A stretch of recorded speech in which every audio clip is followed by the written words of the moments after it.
the whole attitude of the department and say, we need to be as state as we are. And Illinois needs to set the trend as to what a correctional facility ought to be. And it ought to be that we are focused on rehabilitation, and so I commend you on that. But I'd like to know just what we're dealing with here, and hopefully some of that will maybe shed some light on what the right direction is to go. Members of the commission, any questions?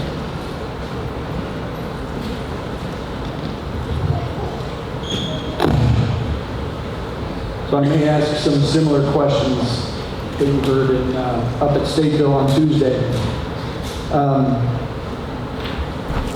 You talk about moving to other correctional facilities, and if they choose not to move to other correctional facilities, the employees, if they choose not to move to another correctional facility, that they would have an opportunity to move into another position in state government. My question, my initial question is something we asked in Stateville regarding rank. Right? Are we going to ensure that people are moving into a position where they can maintain the same lifestyle that they are currently living? Or are we freezing promotions? Are we doing things like that to ensure that people can move? A major can stay a major, and the different ranks can stay the different ranks. So,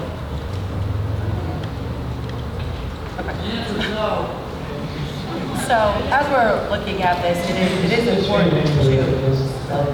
Okay. As we're looking at this, we do want to. Oh, I'm sorry, Stephanie Franklin. It is important that we follow the layoff process and afford all the rights to all of our impacted employees as is defined in each of their applicable collective bargaining agreements. So it is not our intent, and as we've stated, especially in the Logan situation, to move anybody at this time. It's the intent to keep it operational. When we do get to that point, we will have to continue meaningful conversations with their bargaining, with their collective bargaining agreements, and with their unions to ensure that we're following that layoff process. And it is important to also mention that the word layoff in this term does not mean necessarily that they will not have a position. The term layoff is how we move an individual or an employee from one facility to another facility, or from one agency to another agency. So we will follow that process to the T. We will continue meaningful conversations with all of our unions that we have to, that will be impacted in this. So to give you a direct answer, we will follow that. I think it may be that somebody takes a different position that is at a different agency, but we will do our best to follow that as we go on. And Representative Davis-Meyer, I just want to make sure that it's clear, again, that when we're talking about Logan, we're going to try to keep Logan running as long as we possibly can, as long as it is safe to do so, until reform is taking place. So we're not talking about something that's going to happen in a year or 2 years, right? We're talking about something that's more down the line. And I wrote down the quote of, if they do in fact rebuild a new facility. I believe that was one of your quotes, if they do in fact rebuild a new facility. No, I believe what I said, and it's what I meant to say, is that there's been no final determination as it relates to the location. But yes, there is a new facility. So does the department currently not have a need for a women's facility like this? The department does have a need for a multi-security women's facility, which is why it's extremely important for the department to ensure that we are building one now that meets the requirements of a modern correctional facility for the women. Logan is a facility that has an extreme amount of deferred maintenance. The department is not going to get in a situation where we were in a crisis mode and have to then act as it relates to where the women will be going. So now is why it's the time to act as it relates to Logan, to build a new facility. Okay. You mentioned a decent amount about Actually, I'm going to go back to the employee side. If they choose to move into a different position outside of the Department of Corrections, that will affect their pension and their retirement age, correct? All of those things.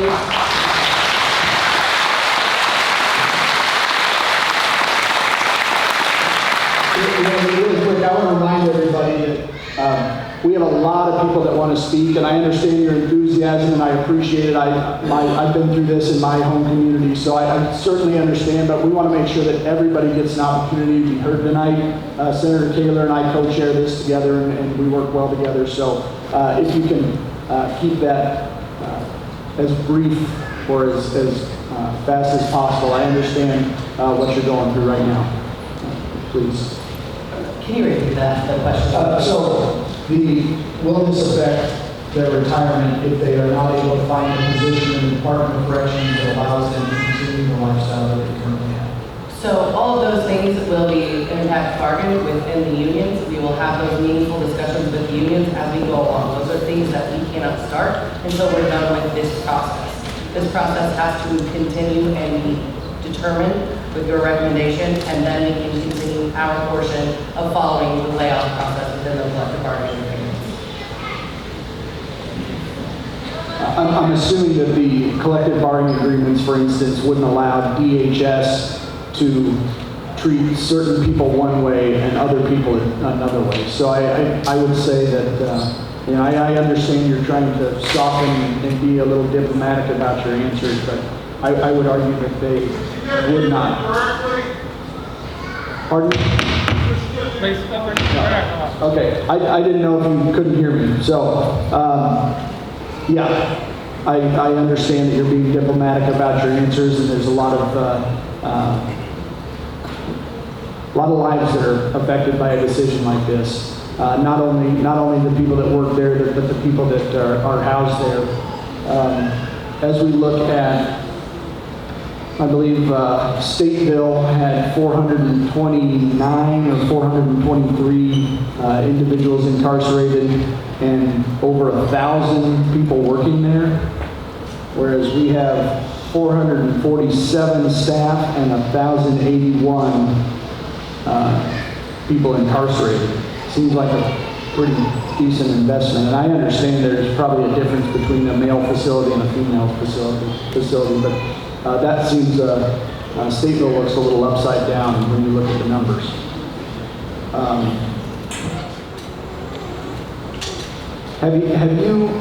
Are you currently allowing people to transfer to other facilities right now from the Logan Correctional Facility? If they meet the requirements for transfer that we have in the collective bargaining agreements, yes, they are allowed to transfer, they're allowed to promote, they are allowed to do all of the opportunities that they would have as if Logan was not on the table. Okay. And my question now is, are we creating a self-fulfilling prophecy by announcing closure now, knowing that we're going to limp this facility along as long as we can? Are we creating a self-fulfilling prophecy, knowing that it's going to be very hard to hire at a facility that is announced as a closed facility? I mean, as I look at it, I would not put in my resume at a business that's going to close in 5 to 7 years, right? So, and I assume all of you understand that, but are we creating that self-fulfilling prophecy? I will say the Department of Corrections has a number of correctional facilities within its infrastructure, right, within its system. Many of our correctional facilities have high numbers of vacancies. So there are plenty of opportunities within the Department of Correctional system for employment. So I would not say that we're creating a self-fulfilling prophecy because job opportunities will still be there at other correctional facilities. We often see staff members transfer from one facility to another facility. Absolutely, and most of the time that is for a promotion, and we're looking at the possibility of demotion through transfer. So my concern is, once again, you're still offering, there are opportunities. There's a lot of open jobs in the Department of Corrections. There's a lot of open jobs throughout the state of Illinois. There's a lot of open jobs throughout the private sector as well that we're having a hard time filling. it's difficult after the amount of training that goes into hiring these individuals, the testing and the academy and all those different things. My understanding is there's special training that goes into individuals at Logan, specifically because of the mental health issues. How many people do you believe would be able to be transferred to Decatur?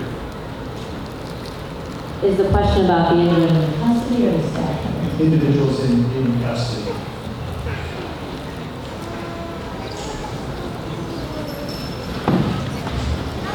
We have to take a look at individually at each woman and each individual there to see what criteria they would have to meet. Right now, there's approximately 345 individuals that classify as minimum security.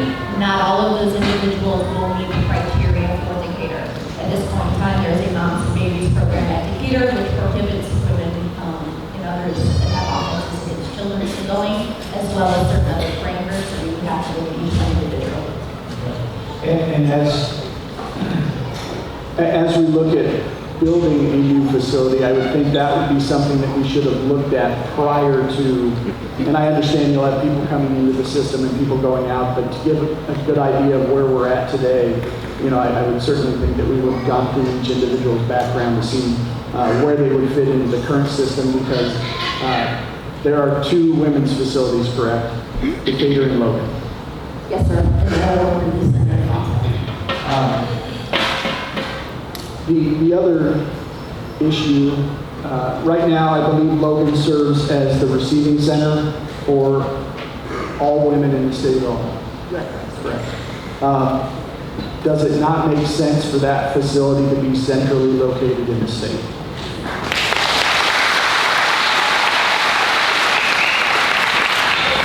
So when you're looking at the disbursement of women, we actually have the numbers for you with the commission once, it just, we didn't have to go through 102 counties.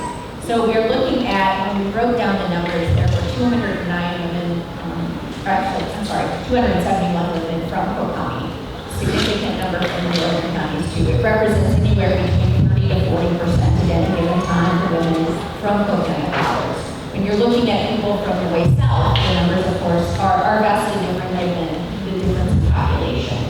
So you can make arguments either way, whether it should be central or whether there should be a facility located in north to accommodate Cook County that covers the vast number of women in a large state. And I don't think anybody here would argue that them having a larger population, they should have more people in the Department of Corrections, just as a percentage. It makes sense. My issue is the access to the facility, the access from families. A family in Southern Illinois shouldn't have different access than a family in Chicago. We're looking at each person as an individual. I think I have one other quick question. You may have to come back to me. Thank you, Mr. Chairman. Good to see everybody again. I'm sure. Good to see everyone again from Tuesday night. I guess I'll start out with the same disappointment I expressed on Tuesday, that you are all here stuck holding the bag while members of the administration who are making these decisions have not bothered to commit any time to come here and explain their position.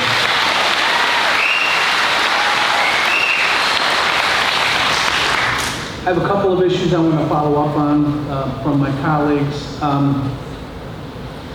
Chairman Kaler talked about, and we all toured the facility earlier this afternoon, talked about how some of the facility is in really good shape. Obviously, there are portions of it that is not. Can you tell me how much investment has been made over the last 3 to 5 years with regards to improvements that have been made to some or any portions of the Logan facility? Thank you, Senator, for the question. So the Department of Corrections over the last several years, so GRF, expenditures from its operating budget, has spent approximately $840,000 on things like temporary repairs and rental chillers in order to help Logan get by. In terms of the capital development board, there are currently about 9 active capital projects worth $23 million. We are in communication with CED to finish those projects out, because as the director said, depending on staying there until the rebuilds are complete. Say that number again. It's approximately $23 million. In terms of projects that go beyond that, we have that inquired into CED since they administrative projects on our behalf of the students. They have that information. Matter of fact, we have it going back to 2015, which was that state next school. Because we saw a couple of buildings that are obviously in very poor condition today. We also saw some of the newer buildings that have been remediated. They appear, from the type of facility that we're discussing here, they appear to be in pretty good shape.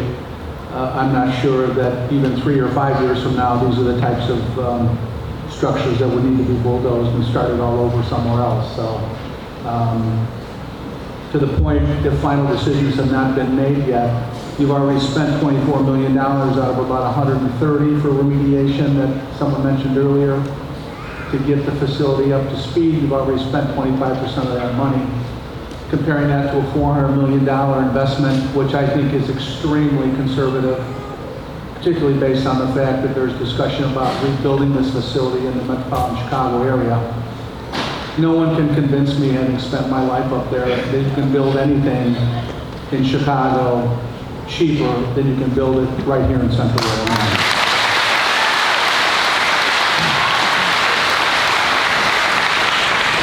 And then I would like to understand a little bit more Representative Davidsmeyer question regarding the dichotomy between the number of residents here at Logan versus the number of employees at the facility, and then how that number reverses at Stateville with twice as many employees as you have residents. Can you talk a little bit about that discrepancy? Is it a men's versus a women's facility? How does that happen? Certainly, Senator. I'll turn that over to our Chief of Operations, but I just wanted to clarify a statement that you made as it relates to no decision being made. Again, no decision being made as to the location of the rebuild, not as to whether or not the rebuild will take place. So Director, are you suggesting there is a potential that Logan could be rebuilt right here in Logan? Again, no final decision has been made as to the location.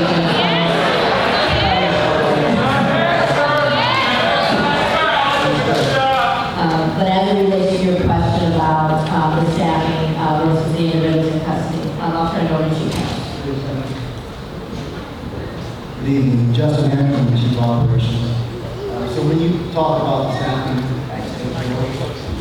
sorry about that. So when you talk about the staffing, that includes the staff for the NRC as well. So it's you add both those totals up. So that staffing is including the NRC staff as well. That will then correlate with this facility being the reception area and intake for the women's side of the equation?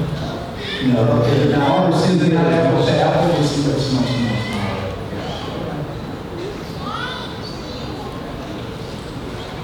Yeah.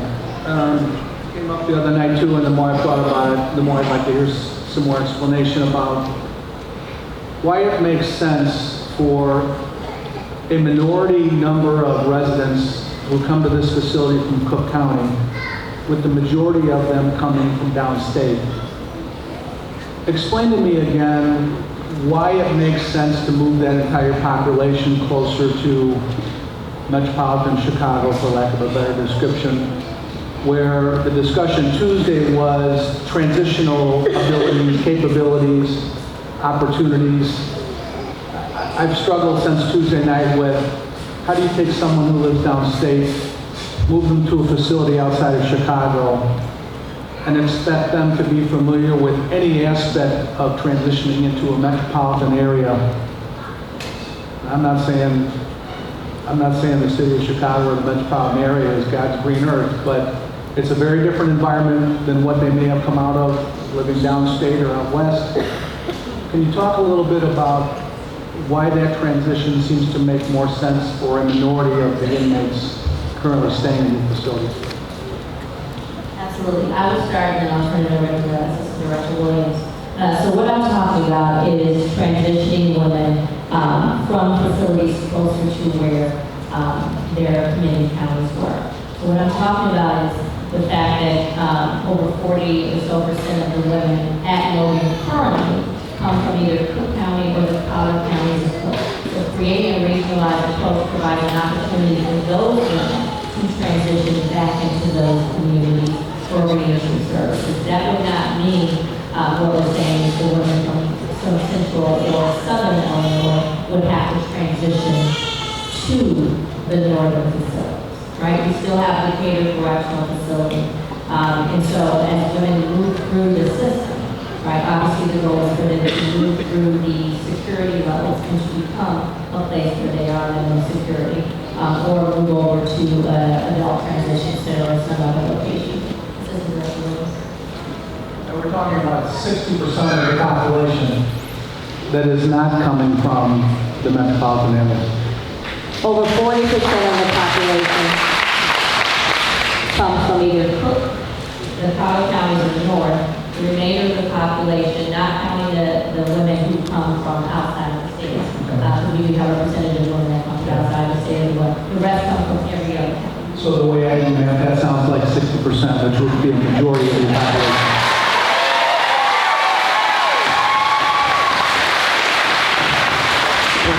Assistant Director.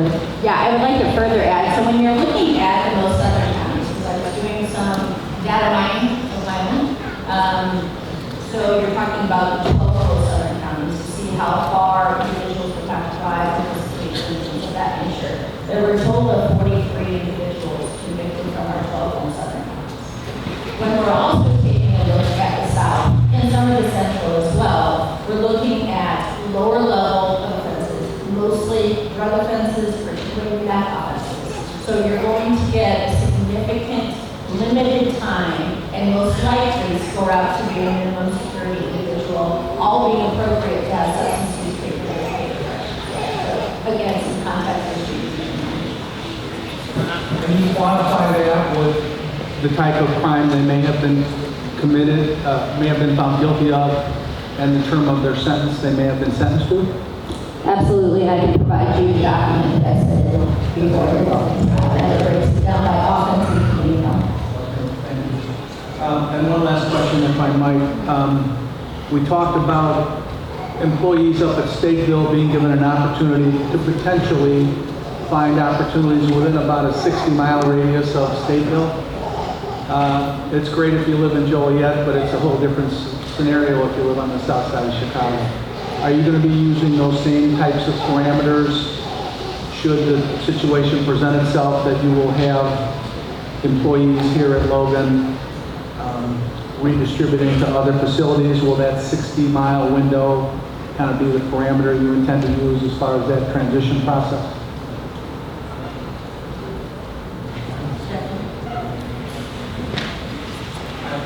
I'm sorry, my colleague just said he may have mentioned that number already. I missed it, I'm sorry.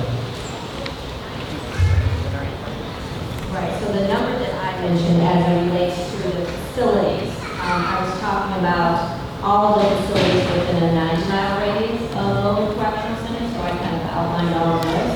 But there is Decatur Correctional Center, which is about 36 miles, Jacksonville, 59 miles, Taylorville, 57 miles, so those three facilities are within 60 miles.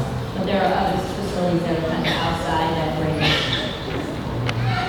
I appreciate your response this evening.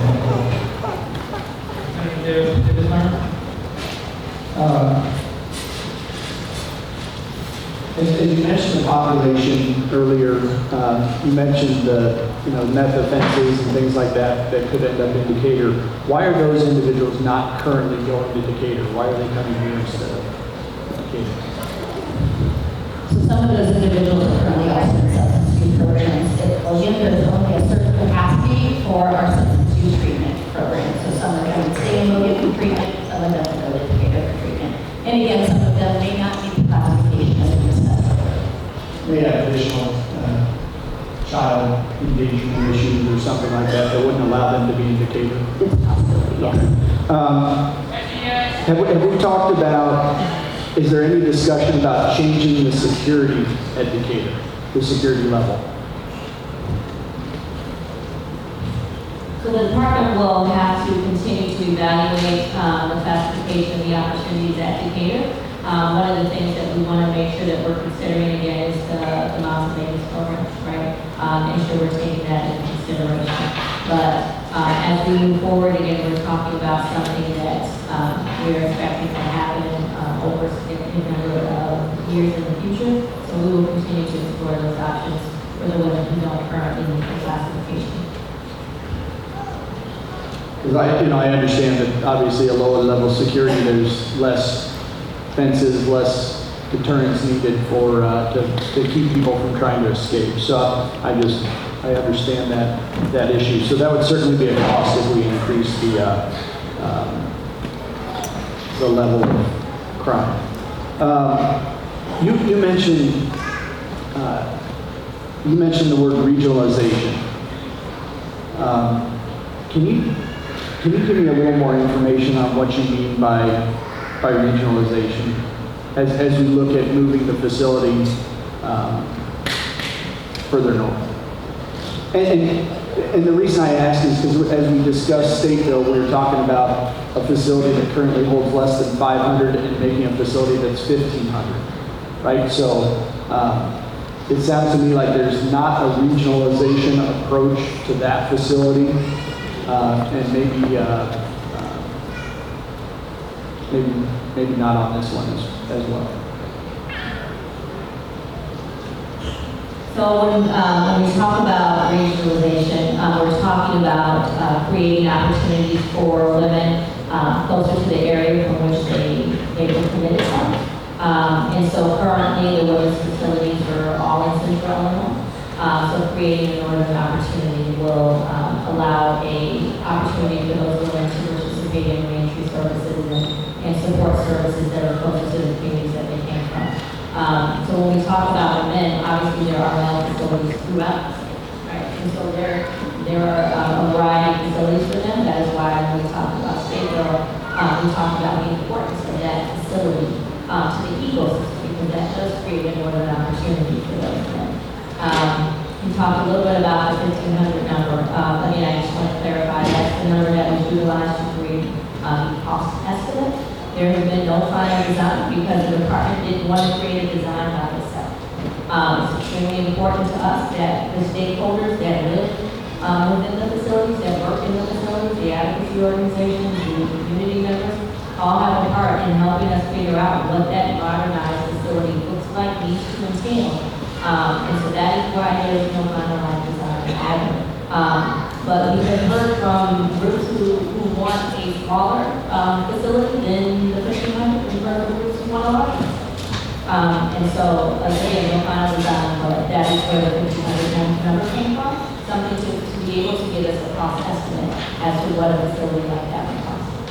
Right. And as we look at that, I'm not going to harp on that 1,500 too much, but I want to say as we look at that, it looks like we're trying to get away from regionalization on that side, because certainly as you look at other facilities, whether it's Pontiac, whatever facility that have also have a ton of deferred maintenance. As we approach the end of life of a facility like that, I think the state is less likely to rebuild and more likely to close and send those individuals up to state building. In your discussions, you mentioned moving Lincoln up north, and I understand there hasn't been a final decision, but you also mentioned telehealth. And I'm kind of wondering why, and I have a large rural district, right? So I understand the need for telehealth and things like that. I have a number of constituents that participate in telehealth. They go to college online. There's so many opportunities for that. It's hard for me to believe that some of the major universities up north that have applied to be part of the Department of Corrections, the education side, it's hard for me to believe that they wouldn't want to do that through technology. I guarantee they're using technology in their daily classes. I understand they can't be there to lay a hand on them and, help them out, but it's certainly working in our higher education system for the rest of our entire nation and the world. I don't understand why we wouldn't be able to do that at the current location. So currently we do utilize telehealth, we do utilize education virtually. Dr. Rivers testified during the state bill hearing, their preference continues. We try to harp on all kinds of universities coming in to provide services, whether that's virtually or in person.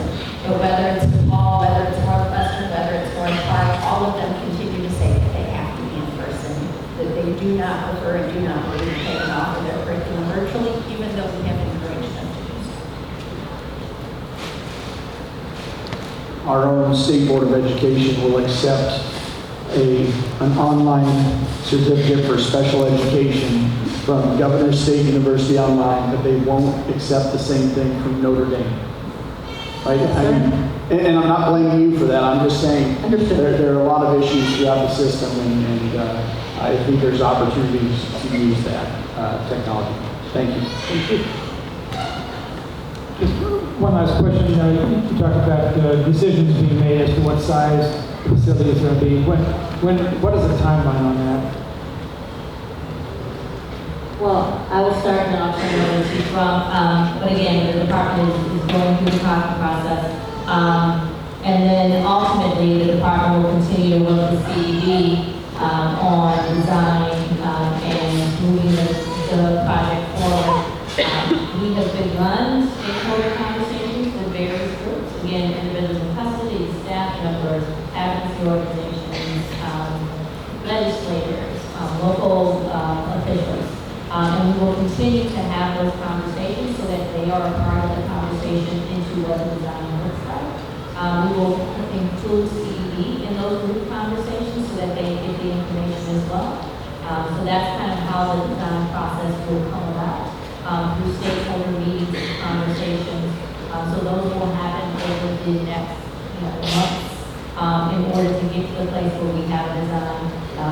I mentioned at the state building that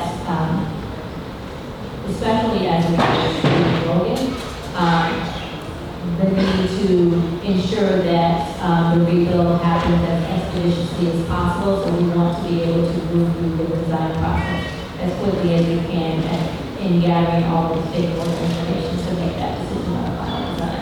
But we will certainly ensure that everybody is aware of that process and has an opportunity to participate. If you would, once you have a better idea of the timeline, I think that would be something we'd be very interested in hearing about. Certainly. Thank you, Director. The only thing I would add to your favor is that the department has engaged, as we talked about it, in stable hearing with CDE as well as CDM Smith, which is an engineering firm, or the same engineering firm that performed the environmental assessment that's posted on College's website, and they are currently engaged right now doing a building site assessment. That building site assessment is due to the department within 60 days. All right, Director and your staff, thank you very much. Thank you so much.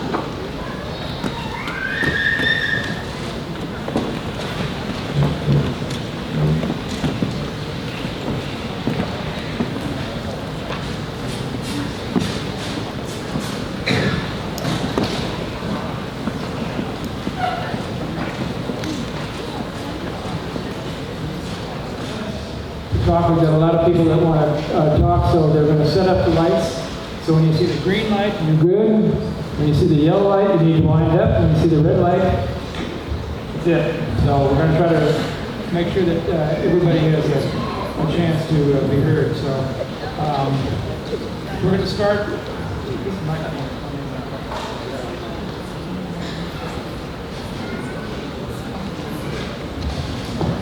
We're going to start with the panel of former inmates: Colette Payne, Diana Winchester, Trina Whiteside, Shanice Page, Sandra Brown.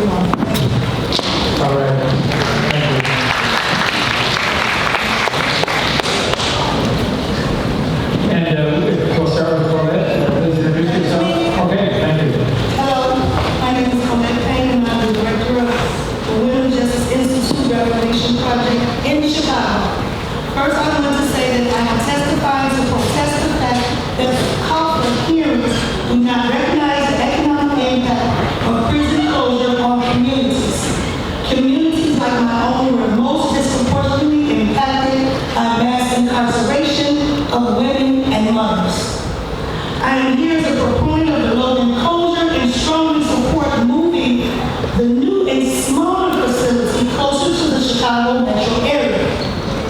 It is the Chicago metro area where the disproportionate impact of incarceration on Black women and children has been most harmful, particularly as it relates to the move from Dwight to Logan back in 2013 that added hours to family commutes and gutting lots of programming. We have some data to share because we noticed a report that overlooked the historic, devastating, and disproportionate impact, particularly on the Chicago metro area in northern Illinois. From a regional perspective, 55% of the entire Logan population are from Cook, Collier counties and northern Illinois. Of those people, nearly half of them are disproportionately impacted women of color, particularly Black women. A reminder that Black people represent only 14.6% of the entire population of Illinois. So to have such a dramatically overrepresentation group is unacceptable. Our organization, the Women's Justice Institute, also strongly believes in a regionalizational model for northern, central, and southern Illinois with smaller, more easily staffed and programmatic centers, rather than promoting the failed and mega prison model. You can conclude your comments. Yes, I can. So I was incarcerated in Logan in 1999. That was over 30 years ago. You had raccoons falling from the ceiling, and you women were basically not living well. My family had to travel. It was hard for me to see my 3 boys, right?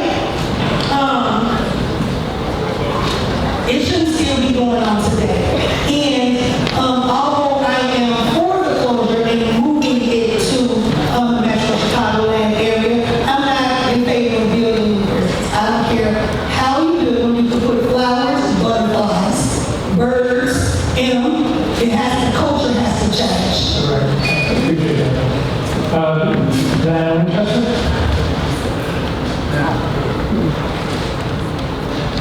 Hello, my Can name you hear me?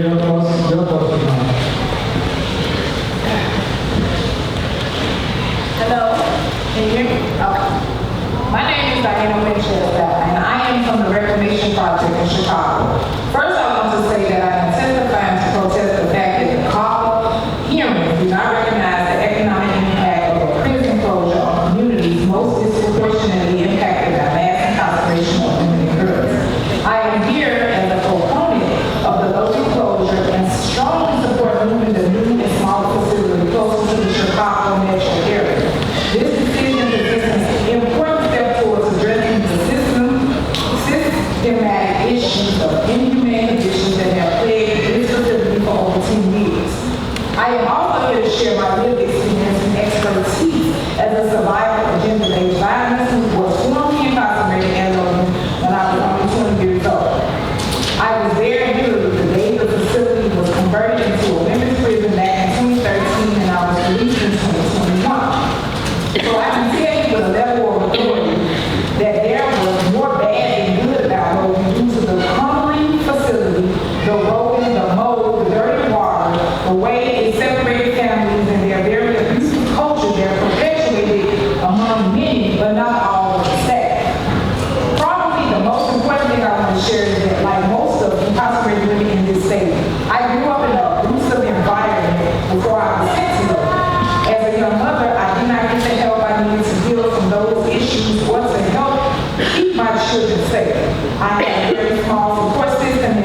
Dana Whiteside. Hello, can you hear me? Hello, my name is Dana Whiteside. I'm thankful to be here today to talk about my experiences of being incarcerated at Logan Correctional Center. I am an advocate from the Reclamation Project in Chicago. First, I want to say that I'm also testifying to protest the fact that ACA hearings do not recognize the economic impact that prison closure on communities most disproportionately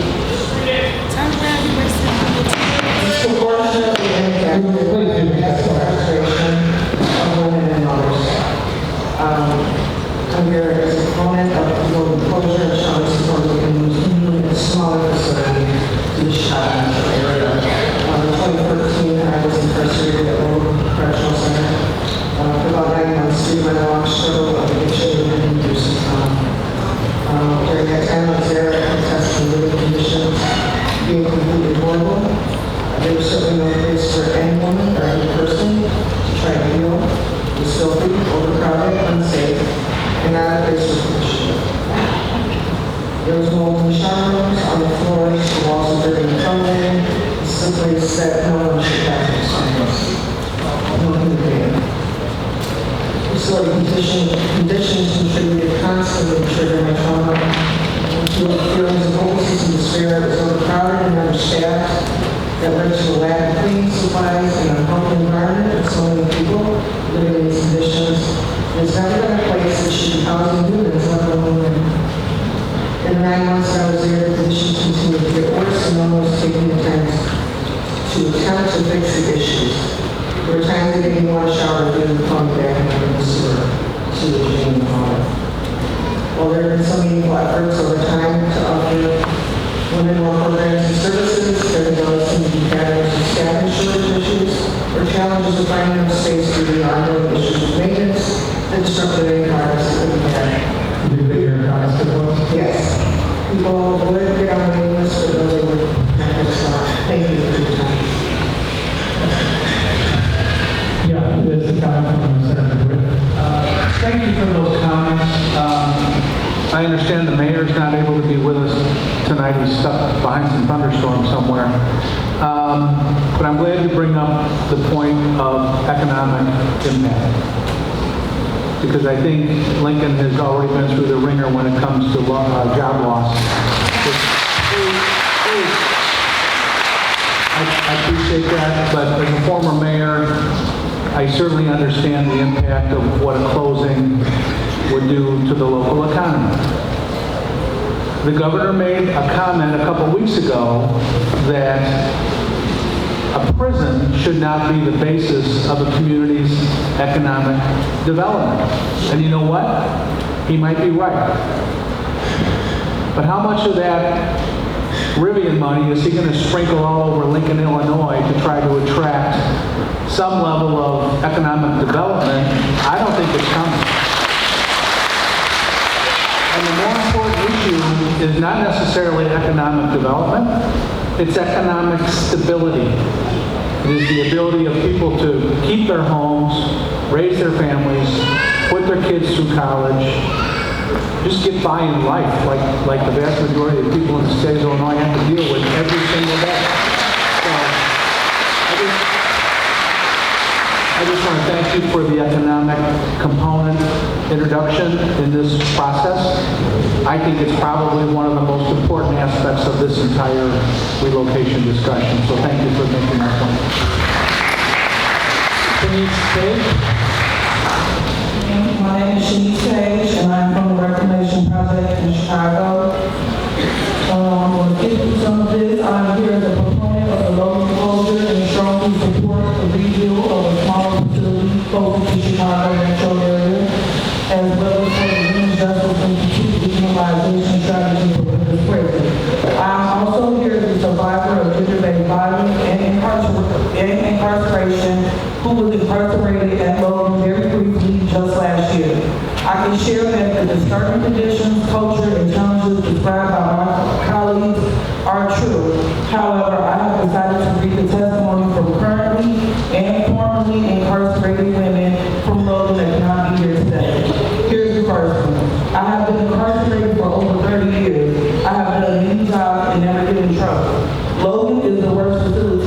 have been in. I have a lot to say about why this institution should be closed down immediately, but I am also aware of the retaliation that will likely take place against me if I choose to speak out. However, I will pray for God's protection and guidance. Please close Logan down. Here's the last one. I was moved from the White Correctional Center when it closed to Logan Correctional Center, where I resided until my release in 2024. I served 37 years residing at the White, Lincoln, and Logan. Logan Correctional Center is simply in terrible shape, the worst of any of the prisons I was in. When we moved in there were big holes in the ceiling of the building, and we could see raccoons as they peered from the holes. Plywood was placed covering the holes, and we could still hear raccoons as they fought and ran around. Black molders in all of the shower rooms and it runs down the wall. Sewage drains backs up onto the floor. I'm Dr. Level ending. Thank you. Thank you very much. Okay, Senator Brown. I am Senator Brown, doctoral student and senior advisor at the Women's Justice Institute. I was housed at Logan from the time of its transition to a women's facility until I transferred to Decatur in 2016. Most memorable to me were the conditions we experienced on day one: destroyed cells, ripped cables, ice machines with feces in them, and mattresses saturated with bodily waste. We were left for hours on buses, called names when we entered, told by staff that the women were not wanted there, all of which were documented by media. That same year, we were subjected to dehumanizing illegal strip searches. No human being should ever have to fathom such atrocities, but such atrocities were exactly what I experienced. That being said, I struggle profusely to understand this intense rally to keep the very women no one wanted to work with here. Moving the facility closer to Chicago establishes a regionalized approach. Logan offers programs, but inequitable access to programs still marginalize the vast majority of women housed at Logan, mostly from Cook and County Colleges. 8 years after the transition, 43.8% of women at Logan Correctional Center still did not have a high school diploma or GED when WJI's Redefining the Narrative report was released in 2021. With a maximum attendance of 15 women per program, at best the facility offers programming to 200, or just 20% of the 1,000 women currently housed there. Concerning how this move impacts women from Central and Southern Illinois, I live and speak as a system-impacted woman of color in Central Illinois, originally from Chicago. I've come to learn that resources and social supports are more plentiful and accessible up north. Operating a facility that provides women what's needed most is not possible here and is substantiated by the testimonies of Central and Southern Illinois parole agents. It is therefore my testimony that a facility regionally closer to the women most impacted by this move can best accommodate equitable access to their needs. Thank you. Thank you. Thank you, Council. We'll go to the next panel, which is Senator Turner, Representative Howard, Gail Nelson from the Logan County Board, and Rick Bard from Laborers Local 773.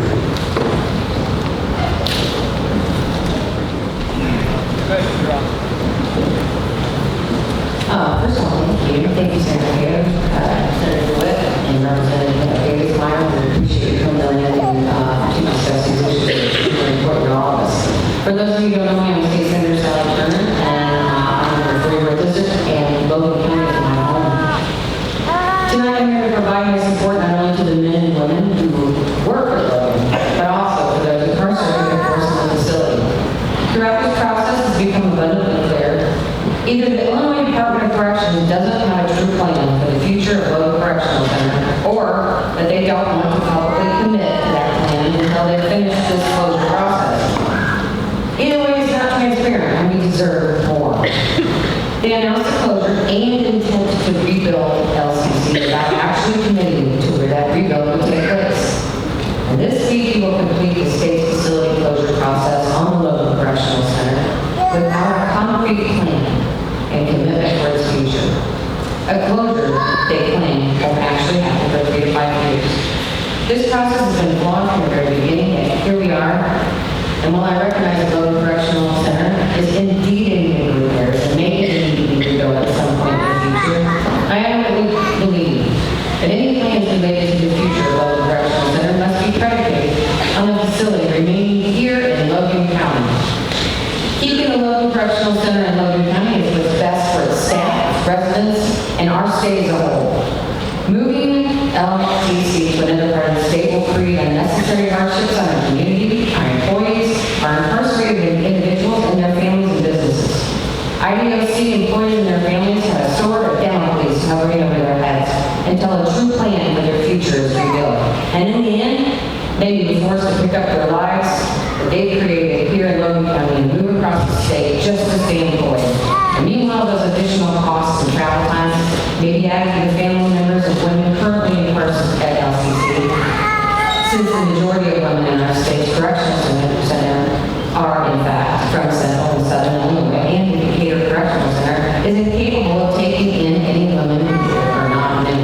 Our churches and community groups volunteer to support many of the women in areas of education and in other skills. Last night, I spoke with one couple that are mentoring 3 women here. The building trades have been trying to get into LCC to offer training that have been prevented for years. Is IDOC really working to bring these women into society, or is it simply the want of moving the facility to another area more convenient for others? Why do we create these preventable and completely unnecessary hardships? In closing, I just want to say that the employees at LCC do not deserve to work in a broken-down facility, and the women residing there don't deserve to be housed like that. However, they also do not deserve to have their lives pointlessly disrupted and uprooted, and that's why I'm asking you, the member of the COGFA, and we insist the Illinois Department of Corrections commit to keeping the facility in its current geographical location whenever they do come up with an actual plan. Thank you.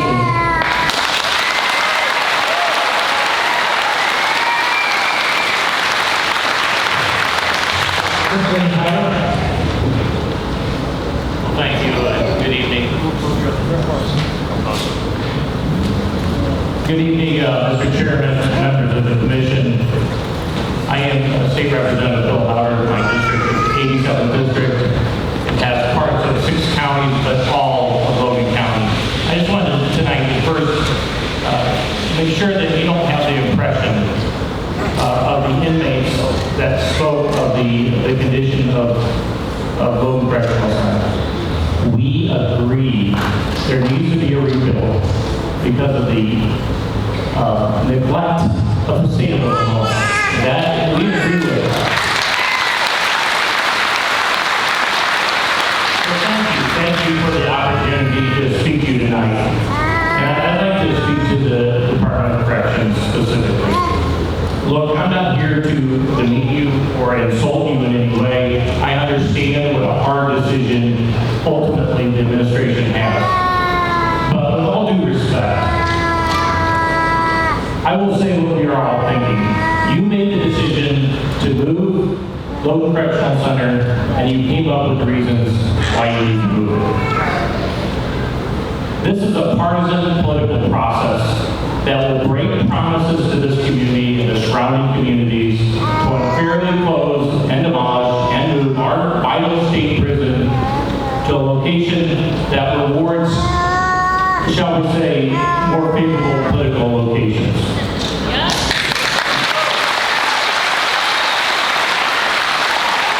Regionalization is a buzzword that means bringing jobs and dollars to Chicago.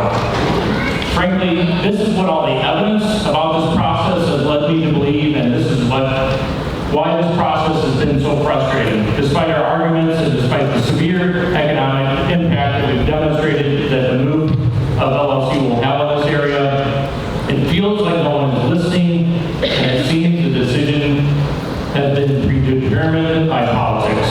The perception is it was decided to move it, and as I said, they came up with the reasons. I am so privileged to be elected to be the representative of this district. As you can see, the people here tonight are really representing the community so much better than I could ever do or say. Look around you. You have to see, you have to understand how important this prison is to our community and the survival of our community. I understand the momentum is to rebuild in the Chicago area. I strongly ask you to please reconsider and keep Logan Correctional Center in Logan. Thank you very much.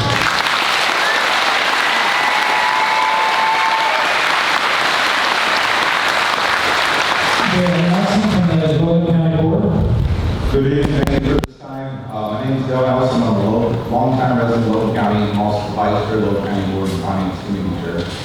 I come here tonight because I do oppose the IDOC's recommendations to rebuild Logan County Correctional Center in Logan County. The IDOC's acting director, Latoya Hughes, and her team's recommendation to rebuild the Logan Correctional Center in Logan County is unpalatable. I cannot find any valid data for this recommendation except for political gain. Her team wanted to financially decimate these families in this community to boost Will County economically and financially with no consideration for the impacts in our community. These families, elected officials, business owners, and the entire community is here tonight to ask for your help to save Logan Correctional Center. This is your lives, and your decision to deny IPOC's recommendation will impact families, business owners, cities, and the counties for years to come, which some may never recover. I know you already understand the financial and economic impacts this will have for everyone in our community, but we would have a potential loss of up to $60 million in revenue that would only not just impact the county, but schools, emergencies, local cities, which we would have no choice but to start looking at raising taxes so we can continue to operate the county, the school districts, the police departments, and everybody else that would be impacted in years to come.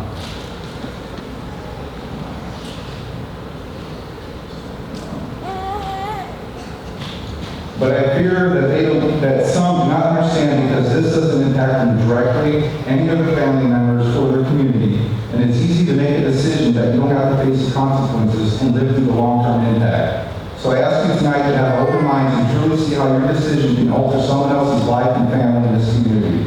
You're all leaders of the state and you represent the people, and your decision should be based on what's right for the people and the community. So when you leave here tonight, I ask you to reflect on three things as a leader. Leadership first. You have the strength as a leader of the state to do what is right for the people of Logan, regardless of political influences that you face. Empathy. Are you willing to put the needs of others before your own and showing compassion to the voices of employees of Logan and their family matters? And then integrity. Being honest and having strong moral and ethical principles and values in your decision. I share these three leadership characteristics because this is what great leaders demonstrate. Thank you.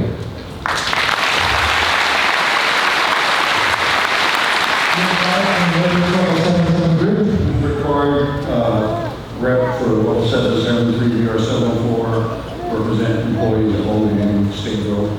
I was a proud member for 18 and a half years of AFSCME. I was a proud member of the Stationary Firemen Union, and we all stand in solidarity, I think, today. We think that, also I would like to, don't have much time here, but again, also I was a former deputy director of the Illinois Department of Corrections. Two positions sitting up here, I occupied chief of operations and chief of labor relations. I think there could have been a better plan here. If I was in those meetings, and I have been in those meetings, when we talk about Pontiac, we talk about Vandalia, what I would do is keep Logan open, build a brand spanking new, best prison in the world, female prison right next door, then build the program or whatever the agency is calling that for program services. And then I build a brand new spanking new prison next to Stateville and have the Logan-Lincoln combination instead of the Stateville-Coles-Logan combination up north. I think that would reward Logan County, who's been loyal to the state of Illinois, to the Department of Corrections. I think also, I have a lot of respect for the administrators over here. I've been in their position. It's a tough position to be in. Senator, I thought you were hitting the nail on the head. One thing that I think is important, if 60% of the population from downstate is female, 40% from downstate and middle state, and most of them from downstate are minimum security, like individuals in custody or less time in the northern, then you want to concentrate on ones that get ready to get back out on the street quicker than the ones that are already out.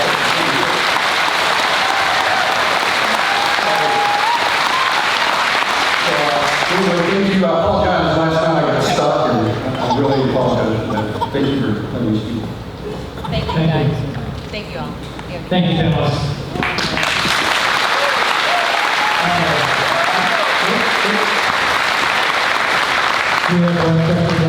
Oh, sorry. And I didn't get to say something on the last panel. I think, the reality of the situation that they were in as incarcerated individuals, I don't know the proper terminology, so I apologize. But that was the fault of the state of Illinois not keeping up with maintenance, and number two, the individuals who were incarcerated that were doing those things. It was not the employees that were putting fecal matter in ice chests or wherever it was. So I just want to be clear on that.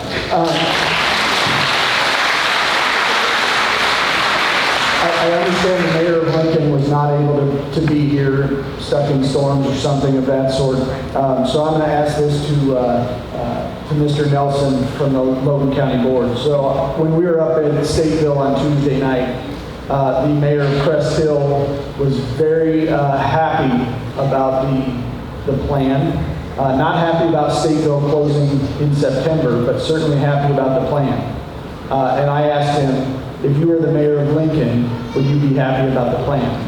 And he tiptoed around it, right? As a Logan County resident, do you think this is fair to all the people in the state of Illinois? Understanding the location of where everyone is coming from to this facility. Not the employees, but the incarcerated individuals.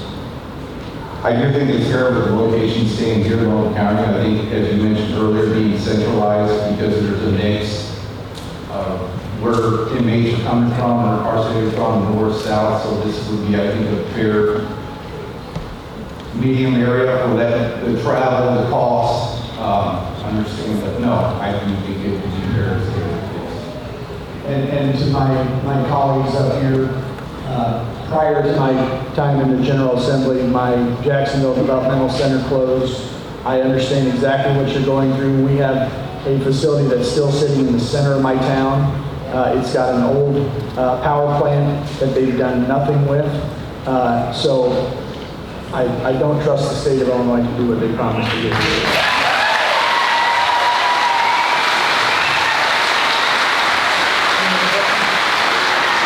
Okay, thank you, panel.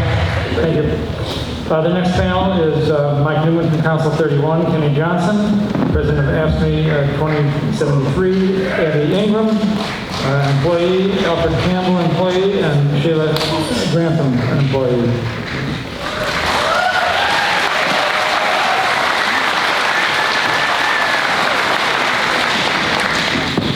My name is Michael Newman.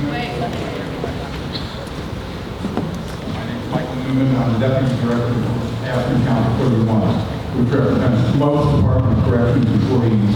AFSCME strongly opposed to the Department's submission and its indication that Logan Correctional Center should be relocated to Northern Illinois. Placing the only women's reception and pacification center and multi-level corrections facility anywhere else but in Central Illinois fails to make logical and operational sense. And I will say, Representative David Meyer, I do that the same way you do that. It is distinctly concerning the Department refused to even consider the plain fact that relocation raises serious staffing concerns in this women's position. Because the majority of the highly trained and specialized staff at Logan will likely not relocate to Northern Illinois. The department will have to start over in hiring staff at the new facility, which raises all sorts of questions about safety and security of the new facility, and about how to replicate the specialized care and resources currently available to individuals in custody at Logan. Moreover, the department seems to have given little consideration to the impact of announcing the closure and move of the facility years in advance. How are operations and staffing going to continue normally going forward? There are already difficulties in the department's ability to staff Logan. It will be extremely difficult to retain current staff and bring in new staff to Logan going forward with the threat of closure and layoffs looming. Logan staff will begin actively looking for vacancies in nearby facilities as they have the certainty of a job they want ahead of the closure. This has, in fact, already started, and when staffing is destabilized, the safety and security of both staff and the women college at Logan is put at risk. In Springfield a few weeks back, I asked a question to this commission: why has this been presented to the commission now when the department is only suggesting a possible plan while not ruling out others? What is the actual plan that Congress is being asked to approve? Look at the turnout tonight and face of the staff and community members present. Why has the department chosen to inject such disruption and worry into the lives of its employees, the community, and the individuals in custody? Get close to the end. Without an actual plan. As we will further demonstrate in our testimony this evening, the rationale used by the department to support moving Logan is short on detail and does not withstand scrutiny. The department uses the term regionalization. While that sounds good, we will explain why it is not grounded in the actual operations of the department. One sentence left. For all the reasons we will present tonight, Logan should be rebuilt and embedded in its current community, and I urge the Commission to reject the Department of Corrections' request for pre-approval of an irresponsible and ill-thought-out plan to relocate Logan Corrections Center.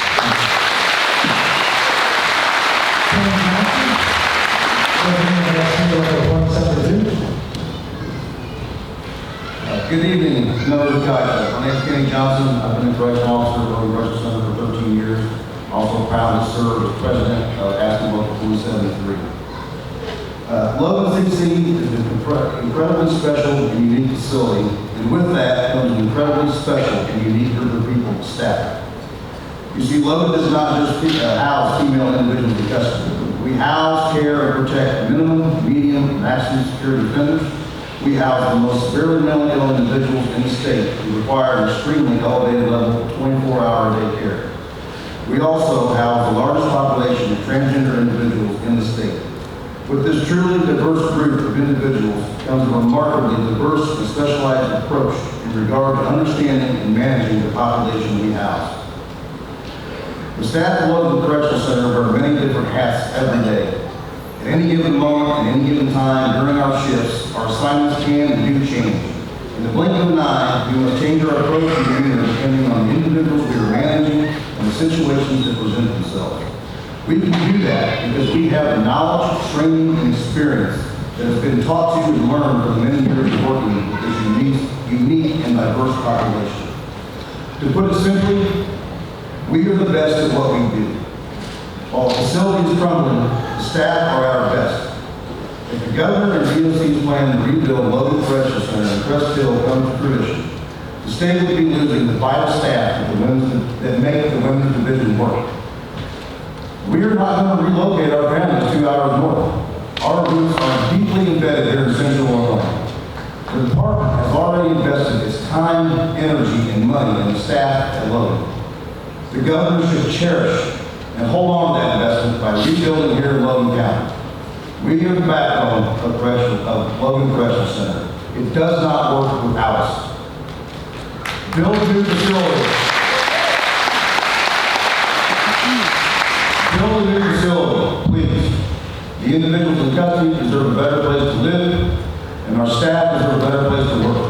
And that better place belongs right here in Logan County. Thank you.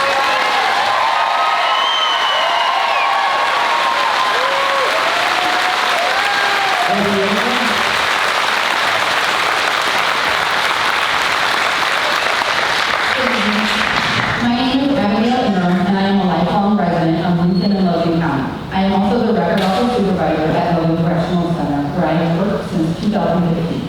I am here to oppose the department's plan to close Logan Correctional Center and relocate it to Northern Illinois. If the department is only going to have one multi-level facility for women, it makes sense to build that facility on or near Logan's campus. It doesn't make sense for that facility to be so distant from the rest of the state. Right now, Logan Correctional Center is the only female receiving and classification facility in Illinois. Every single female individual who is sentenced to IWOT must come to Logan for intake process. A central location helps keep transportation times to and from Logan manageable and humane for correctional employees and individuals in custody. In the past 2 years, only 35% of our intakes have been from Cook and Collier counties. The remaining 65% come from all other parts of the state. Right now, counties in the Northern District have around a 3-hour drive one way, while the Southern District counties can travel upwards of 4 hours one way to Logan. If Logan is moved, individuals in custody and correctional workers will struggle with round-trip travel times, and counties will find it challenging to pay for the overtime and staffing costs that this plan will require.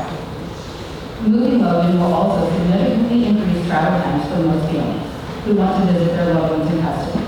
If the correctional facility were moved to Will County, families residing in 79 counties would have an increased need for visitation. The average travel time for family visitation and risk would increase significantly from 2 hours and 8 minutes to 3 hours and 6 minutes one way.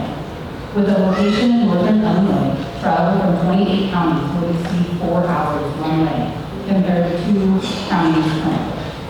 Is anyone looking out for the individuals in custody, their families, or the employees who are going to be the ones assuming the brunt of these costs? Because it does not feel like the department is. That's why I urge this commission to vote against the department's recommendation for closure. Thank you for your time.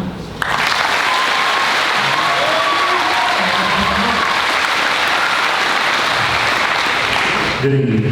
My name is Logan. I'm a correctional sergeant in the Correctional Center. I've been a state employee for 23 years and been one of the employees who have been through the facility closure as well when they decided to close Decatur once upon a time. But they kept closed, so I understand what these people are going through. I'm here tonight to oppose the department's plan to close Logan Correctional Center and rebuild it in Logan, Illinois. Decatur and Logan were the only 2 states female facility are worlds apart. And I think the department plans to put a lot of state employees and individuals in custody in danger. Since its inception, Decatur has only ever been meant to house minimal security individuals. Allowing individuals to come to Decatur who have been stepped down from max to medium minimum will put staff and individuals in Decatur in an unsafe environment. Since we are, if you've ever been to Decatur, you'll see that we have houses that are on a dorm setting. The staff sits directly in the middle of the individual custody. The individual custody are right on 360 degrees when you're there. So putting individuals who have been stepped down in that kind of dorm setting puts staff in danger. And many people together should be in the middle of security settings present very clear problems. Security staff already have enough going on where they have to worry about individuals coming up from behind, attacking them or attacking other individuals when we have blind spots and we don't have camera coverage everywhere. In several of our housing units, just recently, we've had the very first escape attempt which was made in 2023. No one ever thought that an escape attempt would be made in Decatur Correctional Center. No one. But it happened because they sent someone here that did not belong in Decatur Correctional Center. We also had our very first staff assault in 2022. Again, some individuals who should not have been in Decatur Correctional Center were brought to Decatur because they were not meant to be in medium security.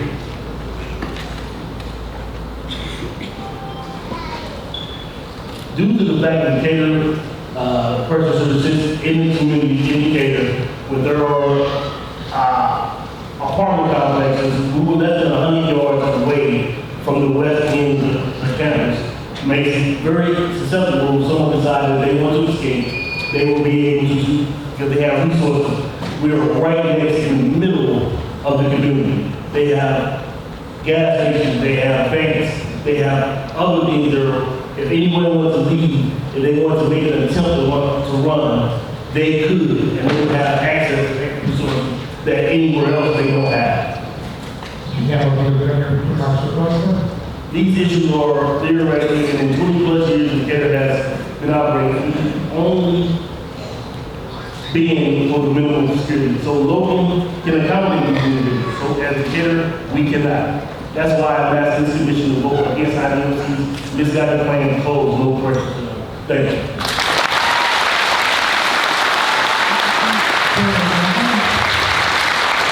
I'm Shayla Grantham, the Educational Facility Administrator, and I want to thank you for allowing me the opportunity to speak today. Logan Correctional Center is in a state of disrepair, but relocating the facility to Will County is not a viable solution educationally. Instead of relocating, you should think about reinvesting. A relocation would magnify Illinois' teacher shortage, as the department's educational programs rely on teachers holding a professional educator license issued by the State Board of Education. Relocating to an area with staffing challenges for their K-12 schools would make it harder for the department to recruit and retain qualified educators to run its programs. Those programs and services range from adult basic and secondary education to cosmetology and university degree programs and career and technical education. Logan's cosmetology program is one of the few IDOC programs that offers a license to individuals in custody by the Illinois Department of Professional Financial Regulation upon completion. The argument that moving Logan is necessary to expand educational programming for incarcerated women ignores all of the educational opportunities near the facility currently. There are 14 higher education institutions within 90 miles of Logan, including 5 community colleges and 3 public universities. Ample opportunities for collaboration and expansion of programming at Logan using institutions in Central Illinois exist. It's just a matter of the department having the willingness to seek out those partnerships. In closing, rather than relocating, I ask the Commission to reinvest in Logan County and Logan Correctional Center. Reinvestment will allow education programs to continue, improve, and expand. Thank you for your time.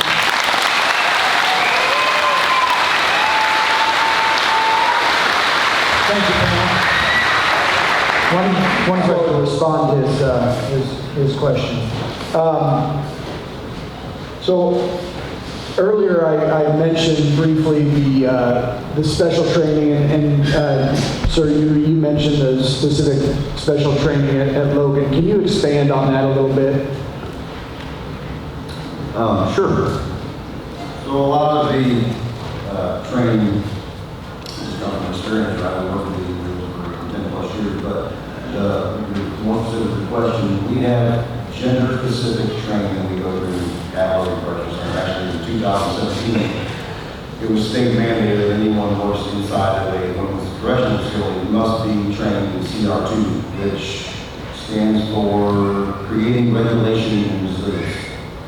And what that is criminal justice training is geared more towards the female population on how to better communicate with the female population.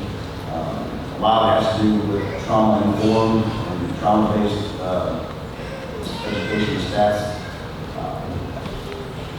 Somewhere between 90 and 95% of the female population have been through some sort of trauma in their lifetime. And this training teaches you to communicate with individuals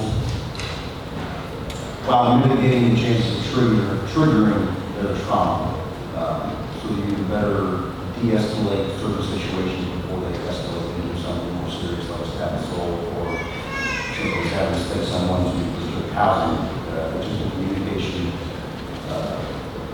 tool we've been taught us. Like I said, it's mandated, it's a law, everyone that goes through it, or works with women's division, goes through that training. Excuse me, it's a 40-hour training, it's pretty significant. One more reason the state should reinvest in the employees that it already has. We're talking 450 plus employees that they paid 40 hours to go through this training. We're going to do that. As I said in my testimony, I can't think of any of my employees, my fellow employees that ever make that live 2 hours more. So you would in essence be having to train 450, 500 brand new employees at 40 hours a pop. If you want to talk about cost. So as we talk about that, safety and security at the facility, after closure is announced, as I mentioned earlier, who is going to apply at a facility that is going to close, right? 5 to 7 years. I think the department was hoping for closer to 3, but I think it's going to be at least 5 to 7. As we look at that, and specifically in regards to the additional training, who is going to apply for this job and who is going to go through that training to ensure that the women here have the proper interaction? And second part, if it's moved up to Stateville, will they have people trained and ready to go into that facility to provide that care that these individuals need from day one? Well, I think it's very fair to say that very few people would apply to work at Logan Correctional Center. They know it's going to close in 5 or 7 years. I certainly would apply to any employer. I think it's going to be there in 5 years. Mr. Campbell? screeners for the Department of Corrections, going out to screen people to try to see if they want to take this job. Right now, we are having people run into that difficulty of saying, hey, we heard that this place is closing. Why should I apply there? So it's already trickling into the community. So when we go off these school meetings, we're trying to get people hired to every facility is short. But they're already questioning us, hey, this place is closing, why should I apply for this place? And as we look at educational programs, you mentioned a number of educational opportunities in the region. I think we should empower the department to reach out to these organizations to find opportunities for the people that are in charge of, rather than expecting those higher education or cosmetology, whatever it may be, to actually come to the department. The department should be looking for those opportunities so that we actually provide the reform that we're saying we're trying to provide. So I appreciate your comments and the information that you shared.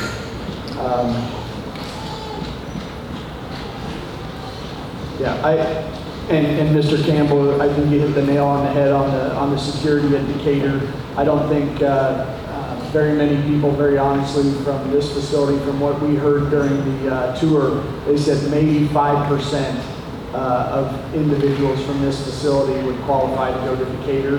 And so I appreciate you bringing up specifically the location of that facility, because it does matter. It does affect the community itself. I appreciate you guys being here. Thank you.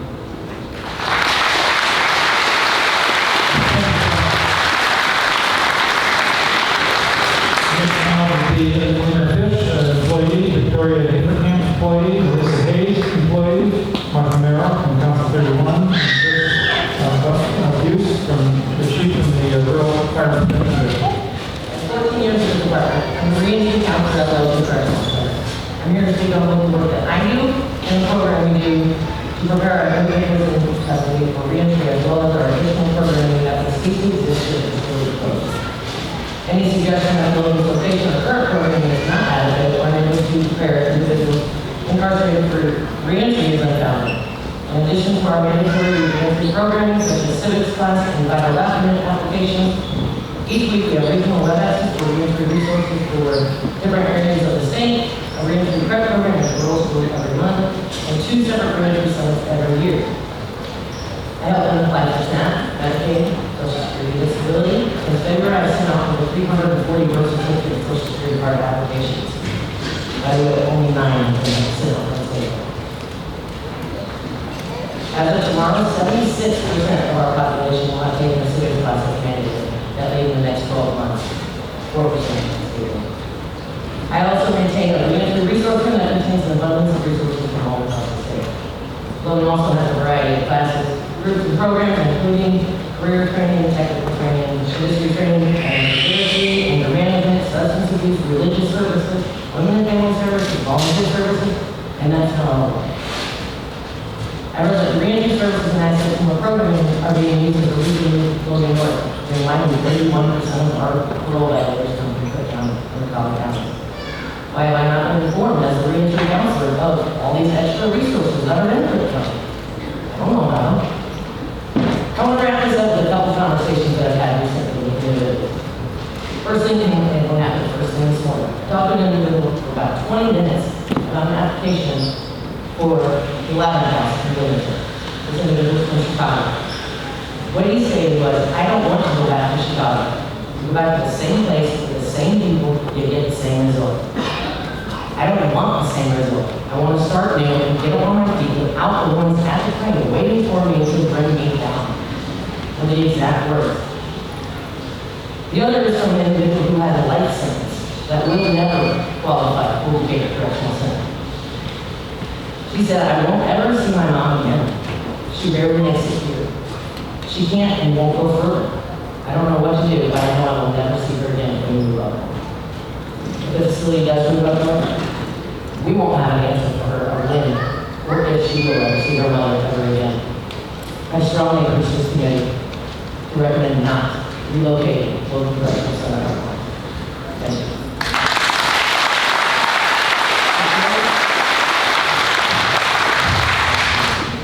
Good evening, my name is Victoria Dinkley. Also, if you can register that, so my individual building is message. I'm employed with Western Health Sources as a QMHQ, a qualified mental health professional. I've worked at Logan for 5 years, not including the 4-month internship that I completed for my bachelor program. I've lived in Lincoln my whole life. I graduated from this very junior high as the first 6th grade class to come through it after the rebuild. So this is a very personal thing to me. I went to LCHS, and I belonged to sports and service clubs. I held jobs in the community. I went to University of Illinois at Champaign, UIAC. I did my bachelor's and my master's in social affairs. And in my time at UIAC, Lincoln stuck with me. I knew I wanted to return home. I knew I wanted to work with the incarcerated population. And I worked really hard to get Logan approved as an internship site because previously wasn't, and most of the internship sites were in the Chicago area. My internship confirmed that this was my dream to work as an MHP at Logan, so I continue to pursue that path. And working at Logan is still my dream job. As a social worker, I'm also an advocate for my patients and my clients. I've worked with most individuals at Logan in pretty much every area of the facility. When I say we have the best trained staff to work with the incarcerated population here, I know that for certain.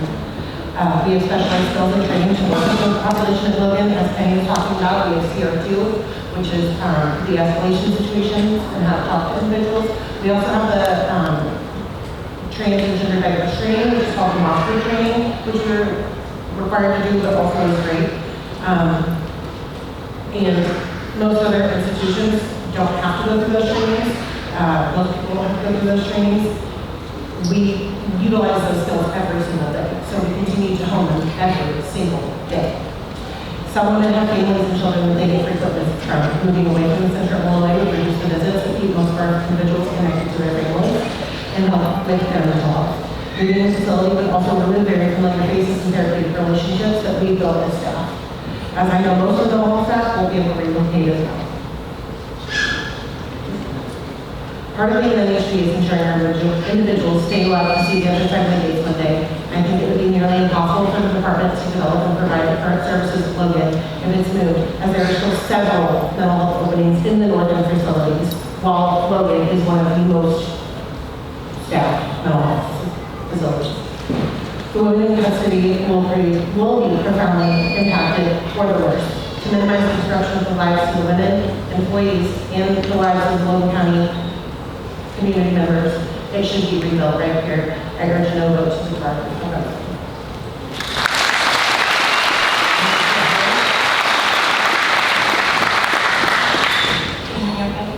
Okay. Hello, my name is Martha Hayes. I've been correctional officer at Logan Correctional Center for 7 years. I'm testifying today to strongly urge the committee to not consider relocating Logan outside of Lincoln, Illinois. Instead, consider rebuilding the facility on or near the current grounds here in Lincoln. My spouse is also a correctional officer at Logan and has been with the department for 5 years. Our sole financial stability comes from working at Logan. We have 3 children. Our oldest daughter has a rare form of cancer, which is LCH, and all of her doctors are at Children's Hospital in Peoria, where she's been attending since she's been a baby, and our current health insurance allows her to continue this care with the people she's come to trust. My spouse, who grew up in Lincoln, is the primary caretaker of his grandfather, who has stage 2 brain cancer. We cannot afford to uproot our lives and leave our family behind should the facility move to Northern Illinois. My co-workers have also expressed that they have family members that depend on them as caregivers as well. Many of my co-workers, like me, are apprehensive. We talk about the choices we face as Logan is relocated. We could possibly make it work if there are vacancies at nearby facility, but there doesn't seem to be many. A lot of us will be faced with the decision of leaving the department or moving. For me, Logan is my home. My spouse and I will be forced to choose between leaving our family and friends or our financial well-being, and that's a devastating choice to make. The department says that there will be sufficient vacancies for the people working at Logan, but lists locations up to 90 miles away as possible solutions. We cannot be expected to drive 180 miles in a single day to get to work. We cannot be expected to make our children sit in a vehicle that long or longer so that we can replace them in liable care before or after work. Let's also think of our community. Losing Logan Correctional will be devastating for people living here.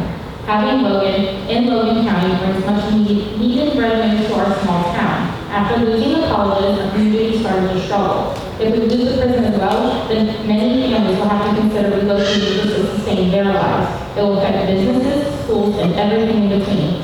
My coworkers, my community, and I need Logan Correctional Center to stay in Logan County, and I strongly urge the committee to rebuild the facility here in Logan. Thank you.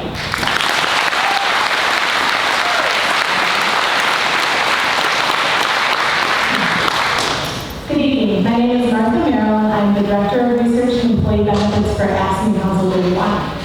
This commission has now heard the department provide testimony on 2 separate occasions where it has stated publicly that relocating Logan is pursuing a regionalized approach for the women's facility.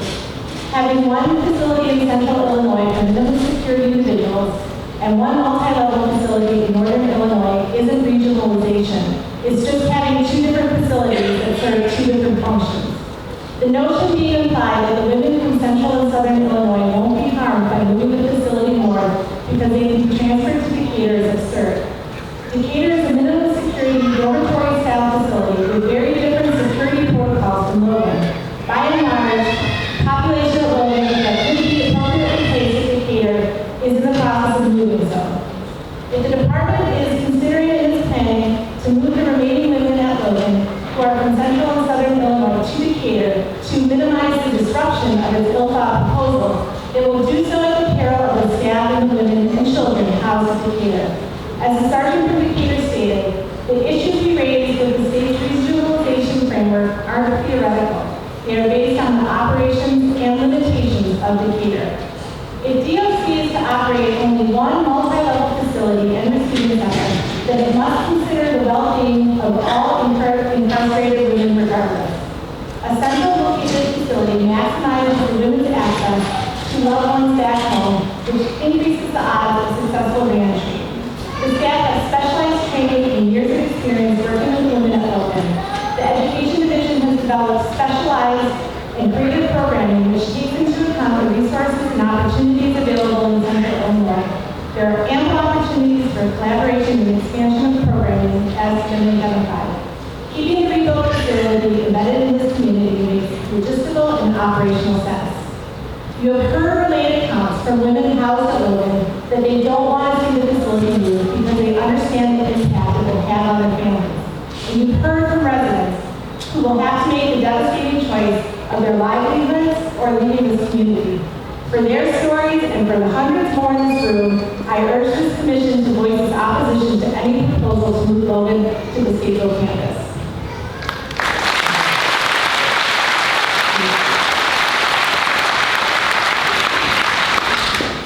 Thank you. My name is Chris Boots. I'm the fire chief for the Rural Fire Protection. We cover roughly about 144 square miles around the city of Logan, including Logan and Logan Correctional. I'm not going to pretend I know a whole lot about DOC, even though my wife has worked for DOC for many years. My dad retired after 20 plus years of Logan, so it's been a part of my life for my entire life. I get first-hand information here. We were out there at the facility, almost as much as some of the correctional staff, not quite, sometimes in the field.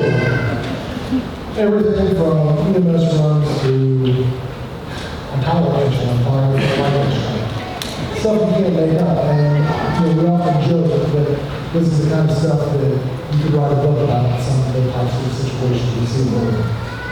However, seeing the reports we get really from the fire marshal's office does 100% back up with the facility is in disrepair, which I don't think anybody can argue about. It is in rough shape, either need significant repairs or be tore down and rebuilt.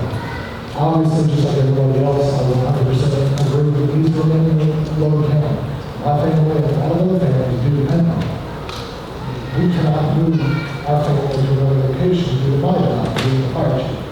Especially within the Logan County confines, nor do I have any desire to be. But that being said, not knowing a lot about the prison system, the fire service, a lot of things you think about are just, listening to all the statements everybody else said, the central location of the main women's facility does seem like a no-brainer to me from the outside of the team. You have all of the transit routes, whether it's training, Interstate 55, 155, Route 10, 121, all funneled into one location. So if we're going to have a centralized location for all of the receiving of the limit throughout the state, why not have a center? We put it north, it puts a hindrance to everybody in the south. So again, what is the point of moving all the way north other than agendas? Thank you for that. I also chime in that by losing the staffing around local corrections and eventually move away, will promote a lot of smaller taxing bodies, such as the fire districts, such as the sheriff's departments, things like that, that a lot of people don't take into consideration when they're talking about impacts. It will directly impact all of us, even on a small level. So thank you very much for your time.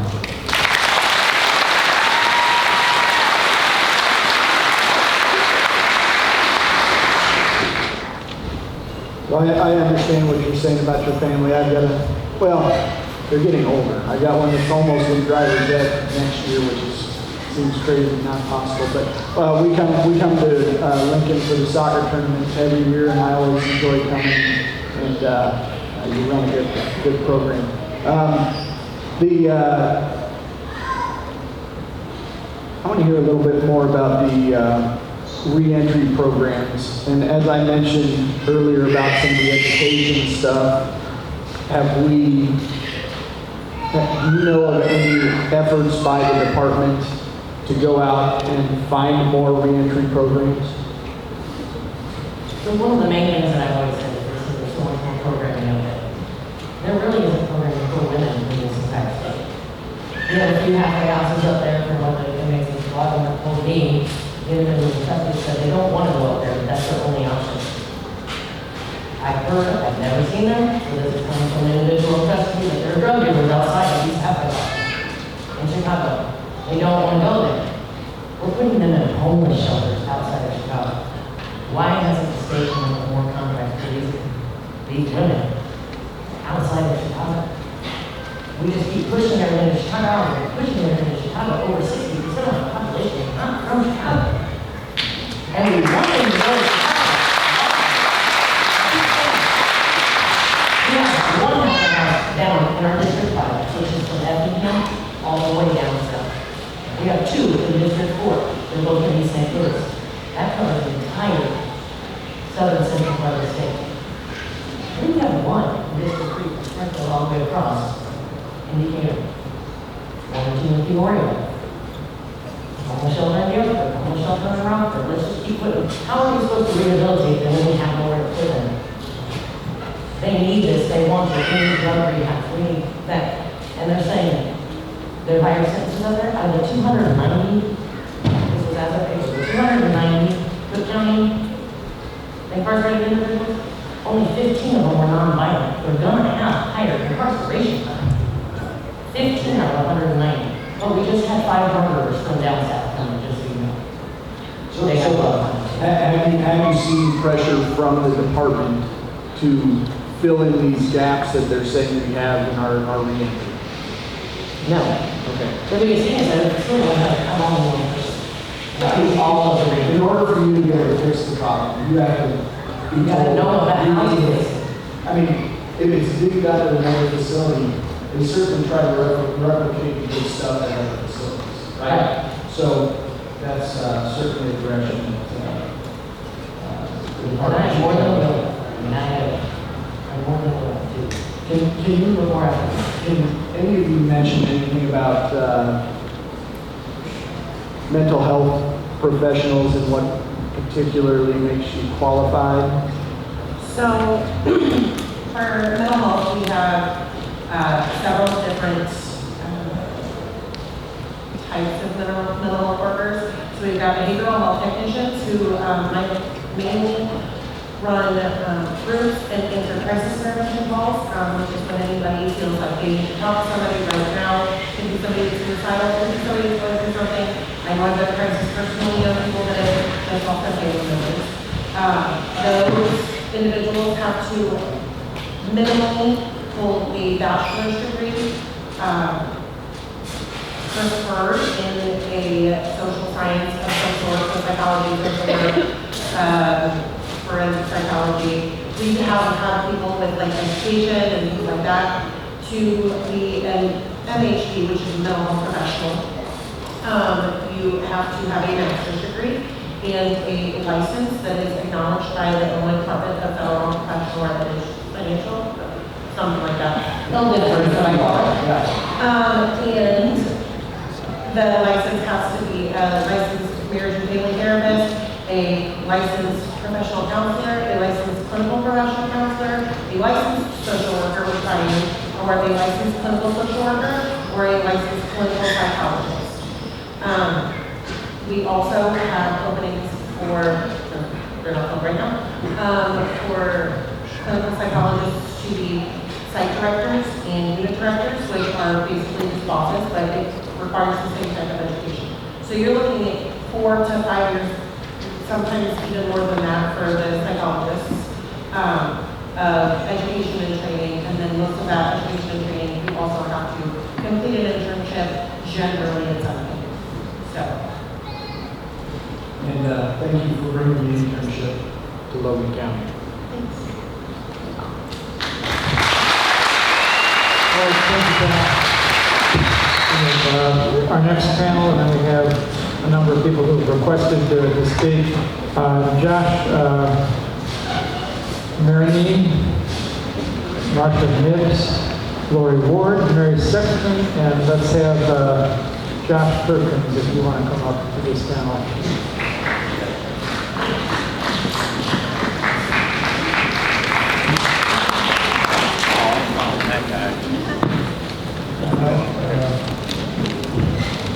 Want to start with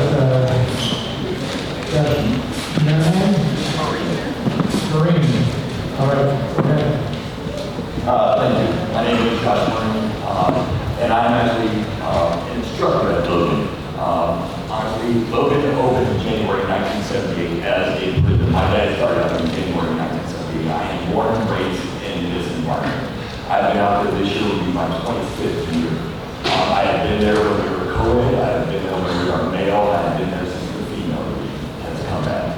I have been in every role you can imagine out there, almost every assignment, every department, officer, counselor, and I've actually helped deal with programming and dealing with the incarcerated individuals, and even some of the ones that spoke through today, I wish there was stuff around so we could talk afterwards. But I am now the instructor for some of the programming that we're talking about now. And some of the stuff that we've discussed already tonight, dealing with the disclosure and moving up north, and a lot of it just does not make sense. The closure that we dealt with in the past, with the White Correctional Center, was moved from up north to the central region for the very reason that they're saying is being moved back up north now.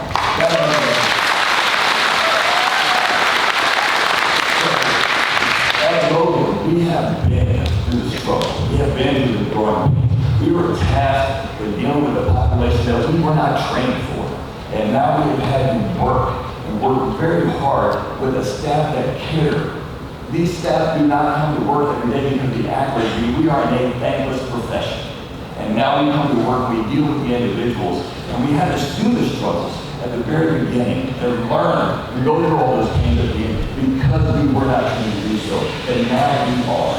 You will not find a better trained staff in the state of Illinois. You cannot replicate this. There are 27 facilities in the state of Illinois. 24 that deal with men, 3 deal with females. All those 24 different facilities that deal with men, we encompass all of that inside one fence at Logan Correctional Center. Every day is chaos. It is organized chaos. And the only reason we make it through is because of the staff that we have out there now and the heart that they have for this job. And the stuff that has been represented and given to us, and even mentioned here tonight, I will even go to the department's proposal under number 8. It talked about the robust talent pool that can be drawn from, and if we move up north, in that robust talent pool, the only thing what we mentioned in number 8 was race. The fact that we talked about 3 races in Logan County, 2 races up north, is absolutely reprehensible. That fact that race was mentioned in the beginning to talk about a robust talent pool, I can tell you right now, as I am a recruiter in the state of Illinois, I meet with young people that are looking for jobs. I am a screener and I'm also a trainer. I have trained every person from every facility in the state of Illinois. And I can tell you right now, at no point in time have we ever looked at the race of the people that we are training there to deal with that. And just like Dr. King said, I hope that we can look at the content of people's character, not the color of their skin.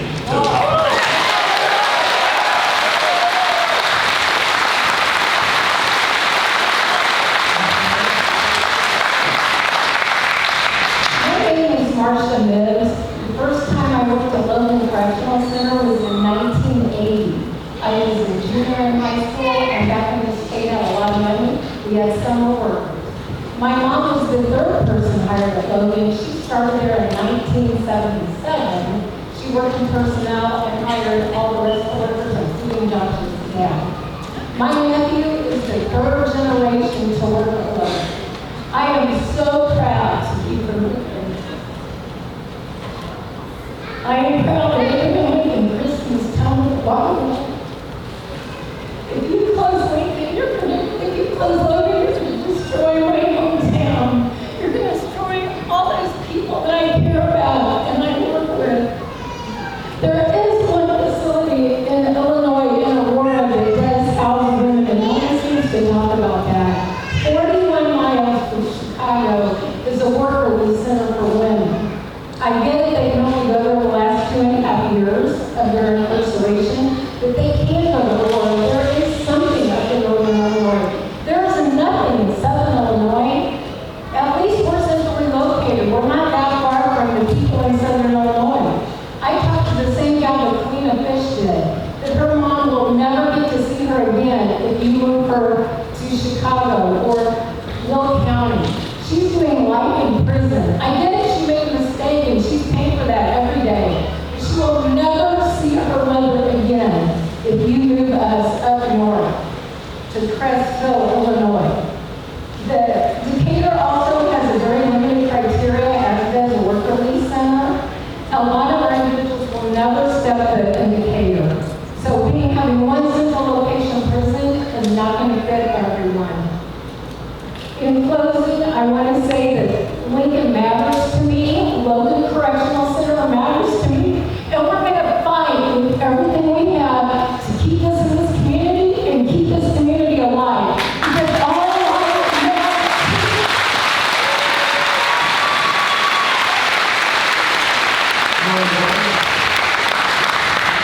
My name is Lori Ward, and I am currently the account supervisor at Logan Correctional Center, and I am a citizen of Logan County.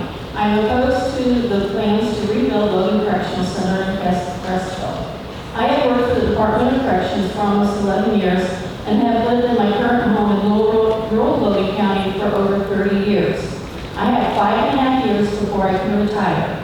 My husband has a job, he's established, he's got 3 years before he can retire. There is no way we can move and relocate to Crestville. I agree with the fact that Logan needs to be rebuilt, but I do not believe that the rebuild needs to be done on the grounds of Stateville. There's plenty of ground here in Logan County where it should be built and where it should stay.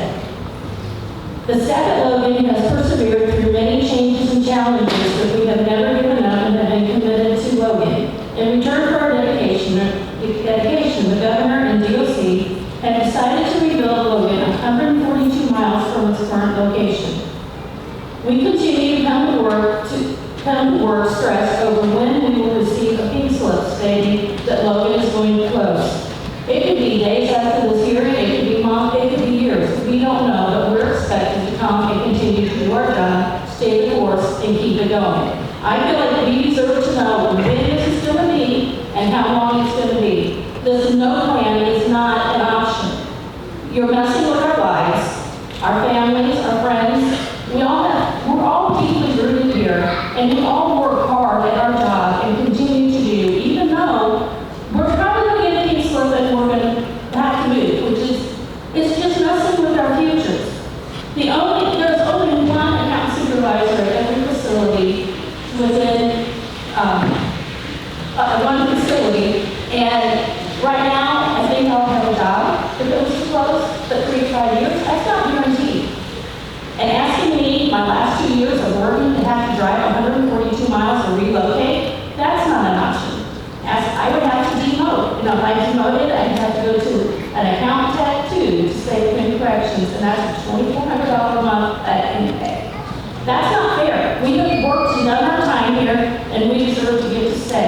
expecting us to keep Logan running while knowing that no one cares for the next 3 to 5 years or however long is just unfair. It's unfair and it's just wrong. The only fair thing to do to guarantee that the current staff at Logan remain in their current positions with their same pay and avoid disrupting our families and lives is to rebuild Logan Correctional Center right here in Logan County.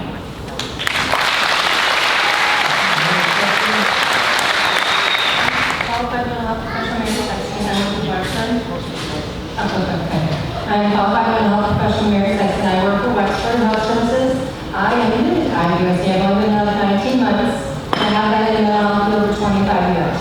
I'd like to speak tonight about what I know about Logan, and that is the security staff. I've been in lots of places in 25 years that have not been safe. I have not felt safe. I've been attacked. I've had multiple events that have not been secure. In the year and a half that I've been in Logan, I have felt more secure than I have anywhere else, mostly because of the relationship that we have with the security staff and the superior security staff that we have at Logan. I've never had a problem where I felt like I was unsafe with any individual in custody in the entire time that I've been at Logan. So I feel completely secure and safe with the staff we have. I don't think that you could ask for a better security staff than what we have at Logan at this time. The specific point I want to make tonight is in reference to our mental health division. Basically, at Logan right now, we're running a development. Where I work is in the Tentative Advisory Prison. I work in the crisis unit at 141. Several years ago, the state decided to close the developmental centers. And basically what happened was people, they got put out on the street. And now, where are they now? They're in our prison system. And I work with them every day. And over 200 of the individuals in Logan Correctional Center are on what we call a residential treatment unit.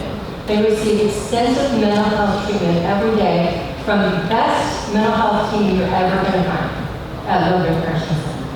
We are not relocating. It's not happening. And you're not going to find a better team in Chicago. 40% of the people at individual care at Logan Correctional Center are from the Cook County area. What about the 60% that aren't? I've had my own mental health case people come to me and say, Miss Sexton, what am I going to do when I can't see my family? They can't travel 7 hours to come see me. They can't afford it. I'm never going to see my family again. When you're a mental health patient and you're looking at that factor, it is overwhelming to you. You are not getting better. You are not getting better. You are not healing. It's hard as a mental health person to work with that person and give them any hope and you know it's not there. I urge you to vote against the closure and the movement of Logan Correctional Center. How do you do? My name is Josh Burton. I'm full CEO now of New Council. I come to you to speak in opposition to the closure and relocation of Logan Correctional. It's my deal of just showing everyone try to skip through a little bit. As the economic argument, I'm sympathetic to the notion that the state should not maintain spending for the sole purpose of economic activity. However, closing Logan and rebuilding it elsewhere will not prove to be advantageous. The CGL report, as I read it, suggested about $160 million in deferred maintenance.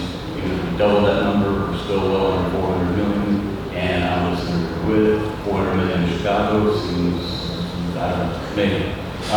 Further, Dr. Keenan's report lays out patient positive economic outcomes.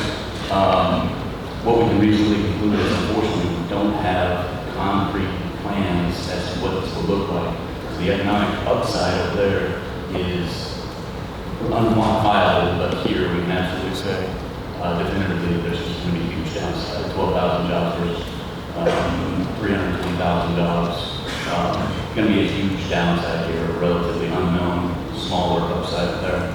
Department's advisory board meeting minutes are littered with mentions of they can't staff Will County. They can't staff these areas. The director had to mention they're hoping that maybe they get more women to work up there, increasing barriers to entry in a place that they already can't staff. It just does not seem likely they're going to be able to continue a high level of programming if they can't have staff for it. This announcement's created a bunch of uncertainty, just as you said, sir. 5-year time horizon has seen, the 5-year time horizon will see a predictable diminishment in the staffing and Logan's ability to provide necessary services. The last relocation took years to rebalance. In fact, Ms. Brown referenced it when she gave her first testimony. It was very chaotic. Nobody wants to relive those days.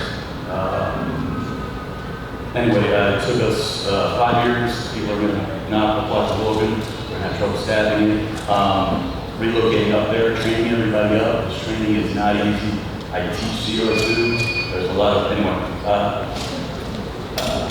I'm going to skip that. Forgive me.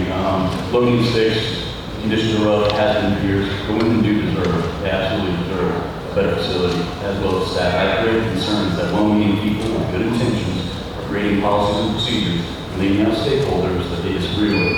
I help teach concepts like bias, motivated reasoning, system 1 and 2 thinking, and choice architecture. I dare say those with advanced degrees are also susceptible and often most convinced of their absolute positions. I want to submit with only unknowns that the Caulfield rejected closure, as there really is no plan other than the absolute closure and an yet known services they gave them saying poor policy is not based by a new zip code. Let's talk collectively about doing what's right in the community for the women. These people will become our neighbors. We should want to look out for them. We should be trying to do right by them. We should be working together, not against each other. Thank you.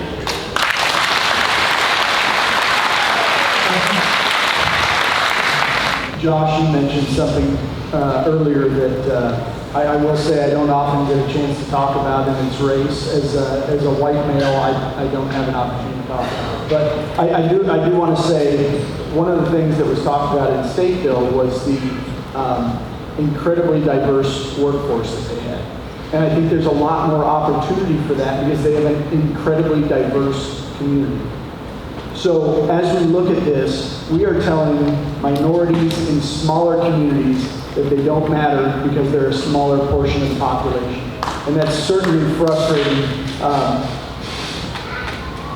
It's definitely frustrating for all of us. So anybody in a downstate community that's a minority is being told right now that they don't matter because the population doesn't match what they're looking for.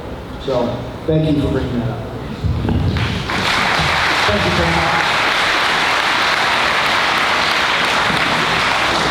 All right, what I have is a request here for oral testimony. I'm going to read your name. If you're here, come on up to the panel. Barbara Stroud Fourth. Are you here? Okay. Karen Jones. Janet Langenbaum.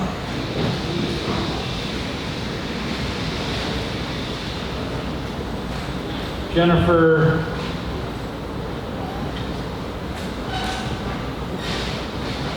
Stossy.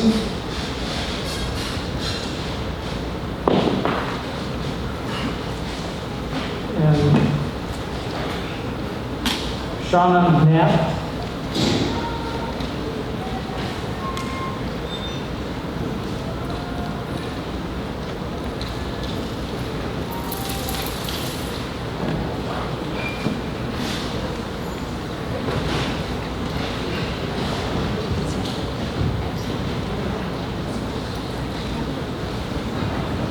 Shannon Kelly.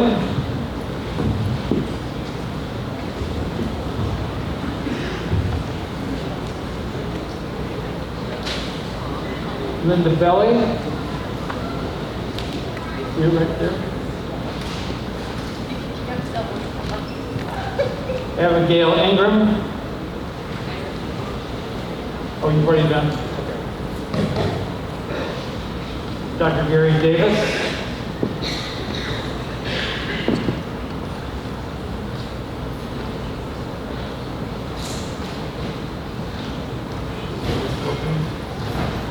Logan. My husband and I recall Logan and I for over 30 years.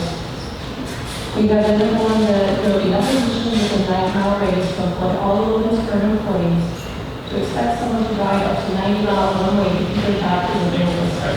Although this building is needed, relocating to Northern Illinois isn't the answer. Moving Logan would only affect myself and our community, individuals in custody, and their families. Small businesses depend on the support of the community to stay open. Logan currently has 464 employees. If even half of them employees could no longer support the small businesses, this would cause these businesses to close their doors. We've had plenty of closures in our community as it stands. Where Logan sits right now, it is centrally located. The state already owns enough land in the same area that Logan can rebuild on. Northern Illinois will remain as the rebuild side of statehood, therefore their community and small business will not be negatively impacted. Decatur Correctional Center is the only other women's prison in Illinois. This facility is currently only 39 miles from Logan. Moving Logan up to Northern Illinois will add an additional of 108 miles.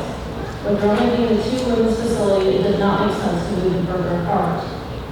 Governor Pritzker has stated about the business, it can't be a great economic growth strategy for the area. Taking away an established facility that's currently providing jobs to hundreds of people in this area is a great strategy either. Economically, I don't see how Governor Pritzker thinks spending over $7 million just to move the individuals in custody is smart financially. If the prisons were to remain open and the rebuild remain local, that number could drop dramatically. Whereas the Pritzker administration is only politically motivated, the reality is it is the employees of Logan, individuals in custody, and the surrounding community that will be the ones truly affected by this unnecessary relocation. The dedicated employees at Logan have been working in the facility to run downstate. Therefore, they should also be afforded the opportunity to have the benefits of a brand new facility without traveling or relocating.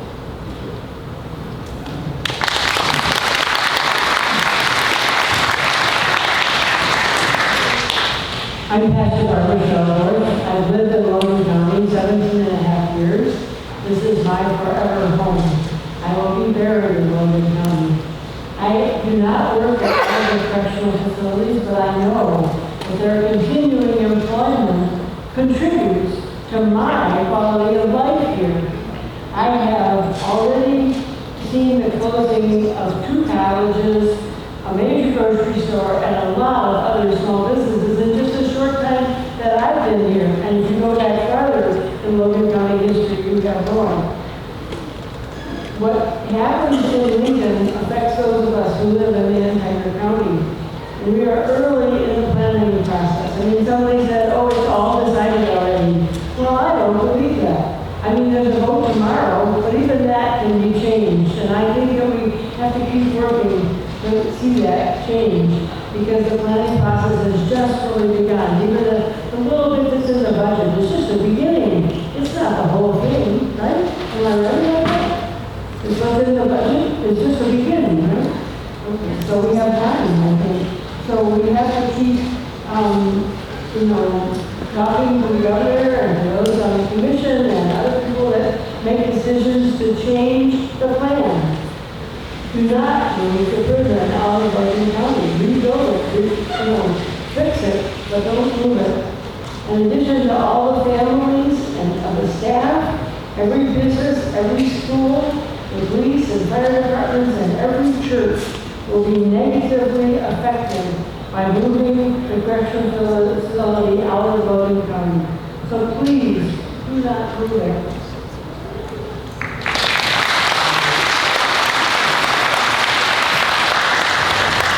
My name is Shannon Kelly. I'm a retiree of the Illinois Department of Corrections. This is my second time testifying in front of this committee, as I was the president in 2011 when we successfully fought people in the Correctional Center open. I, like Josh, am in this community thanks to prison. My family moved here when it opened. I would like this committee to go back and fact find these questions.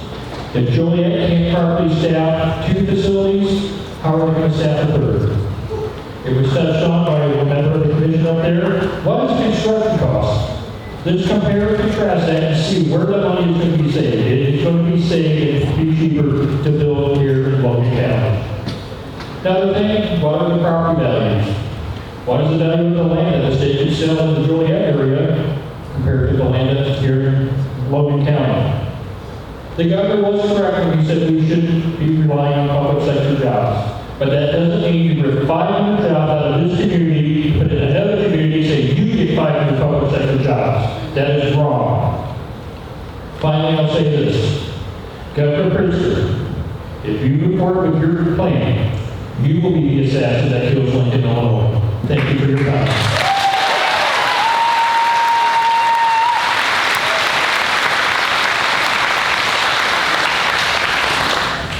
Hello, my name is Shawn and I'm over the Peoria area. We are here representing a group called Pause Giving Independence. Were you able to tour the area where the dogs are being placed?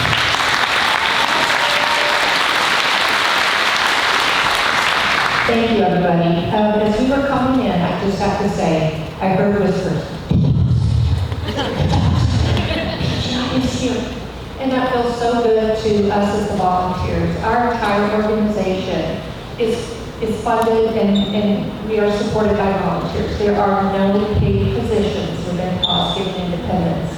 We have been an organization since 2008, and we started here at the Logan Correctional Center in 2013.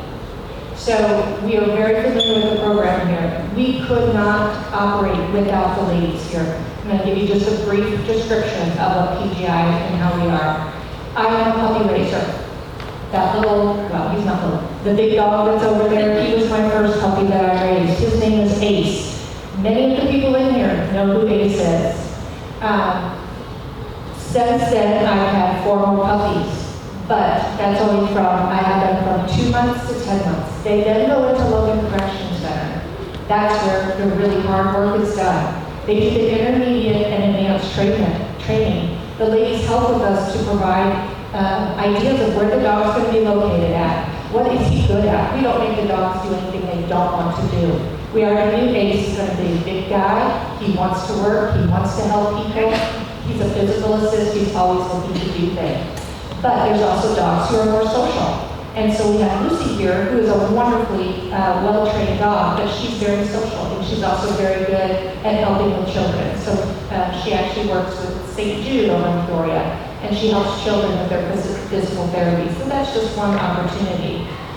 So we not only do therapy work, we do physical work. There's also a dog, her name is Kiwi. She's over at the Peoria County Courthouse. She works with the children to help them. They have to testify about some very serious and tough situations. And so that's Kiwi. That's just one of our other wonderful dogs.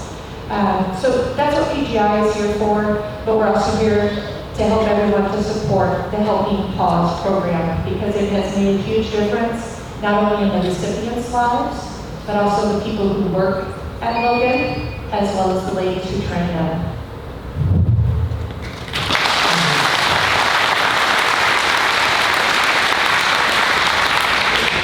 I am Lindy Belay. I am a local Lincoln resident and volunteer at Pause Giving Independence. I have been working with the program for 2.5 years. I've worked with over 20 dogs. And the part of the program I signed up for is the furlough program, which is when the dogs come out of prison from 1 week a month. They go to a different home and they get training in exposure out in public. They get training in different homes and situations. I have a cat. That's great training opportunity for these dogs. And we try to get them in different environments while they're going through that advanced training at the prison. And it's really been, now I'm doing transition training, and as you can see, Paisley does not like to sit well. So I've been working on sit during this whole program. But one of the things that we need to emphasize here is that this makes such a difference in the lives of the women who are incarcerated. They get to have professions when they come out. They're highly skilled. There's a grooming program involved.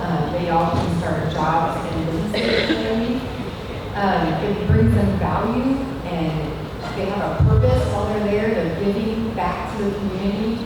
Obviously, you can see how it helps individuals who receive the dogs. But one of the difficult things here is if we close down Logan Correctional and this program gets removed from Logan, our program will be greatly impacted by that in a negative way. We are able to place these dogs for free. Dogs can be trained in this capacity can be anywhere from $20,000 to $50,000 for the recipients. This is not a small thing for what we're doing for the community. And leaving Logan County and taking it to another place will mean that that program is taken over by the Department of Corrections. We are the last surviving dog program because it is not being run in that capacity. For the exception.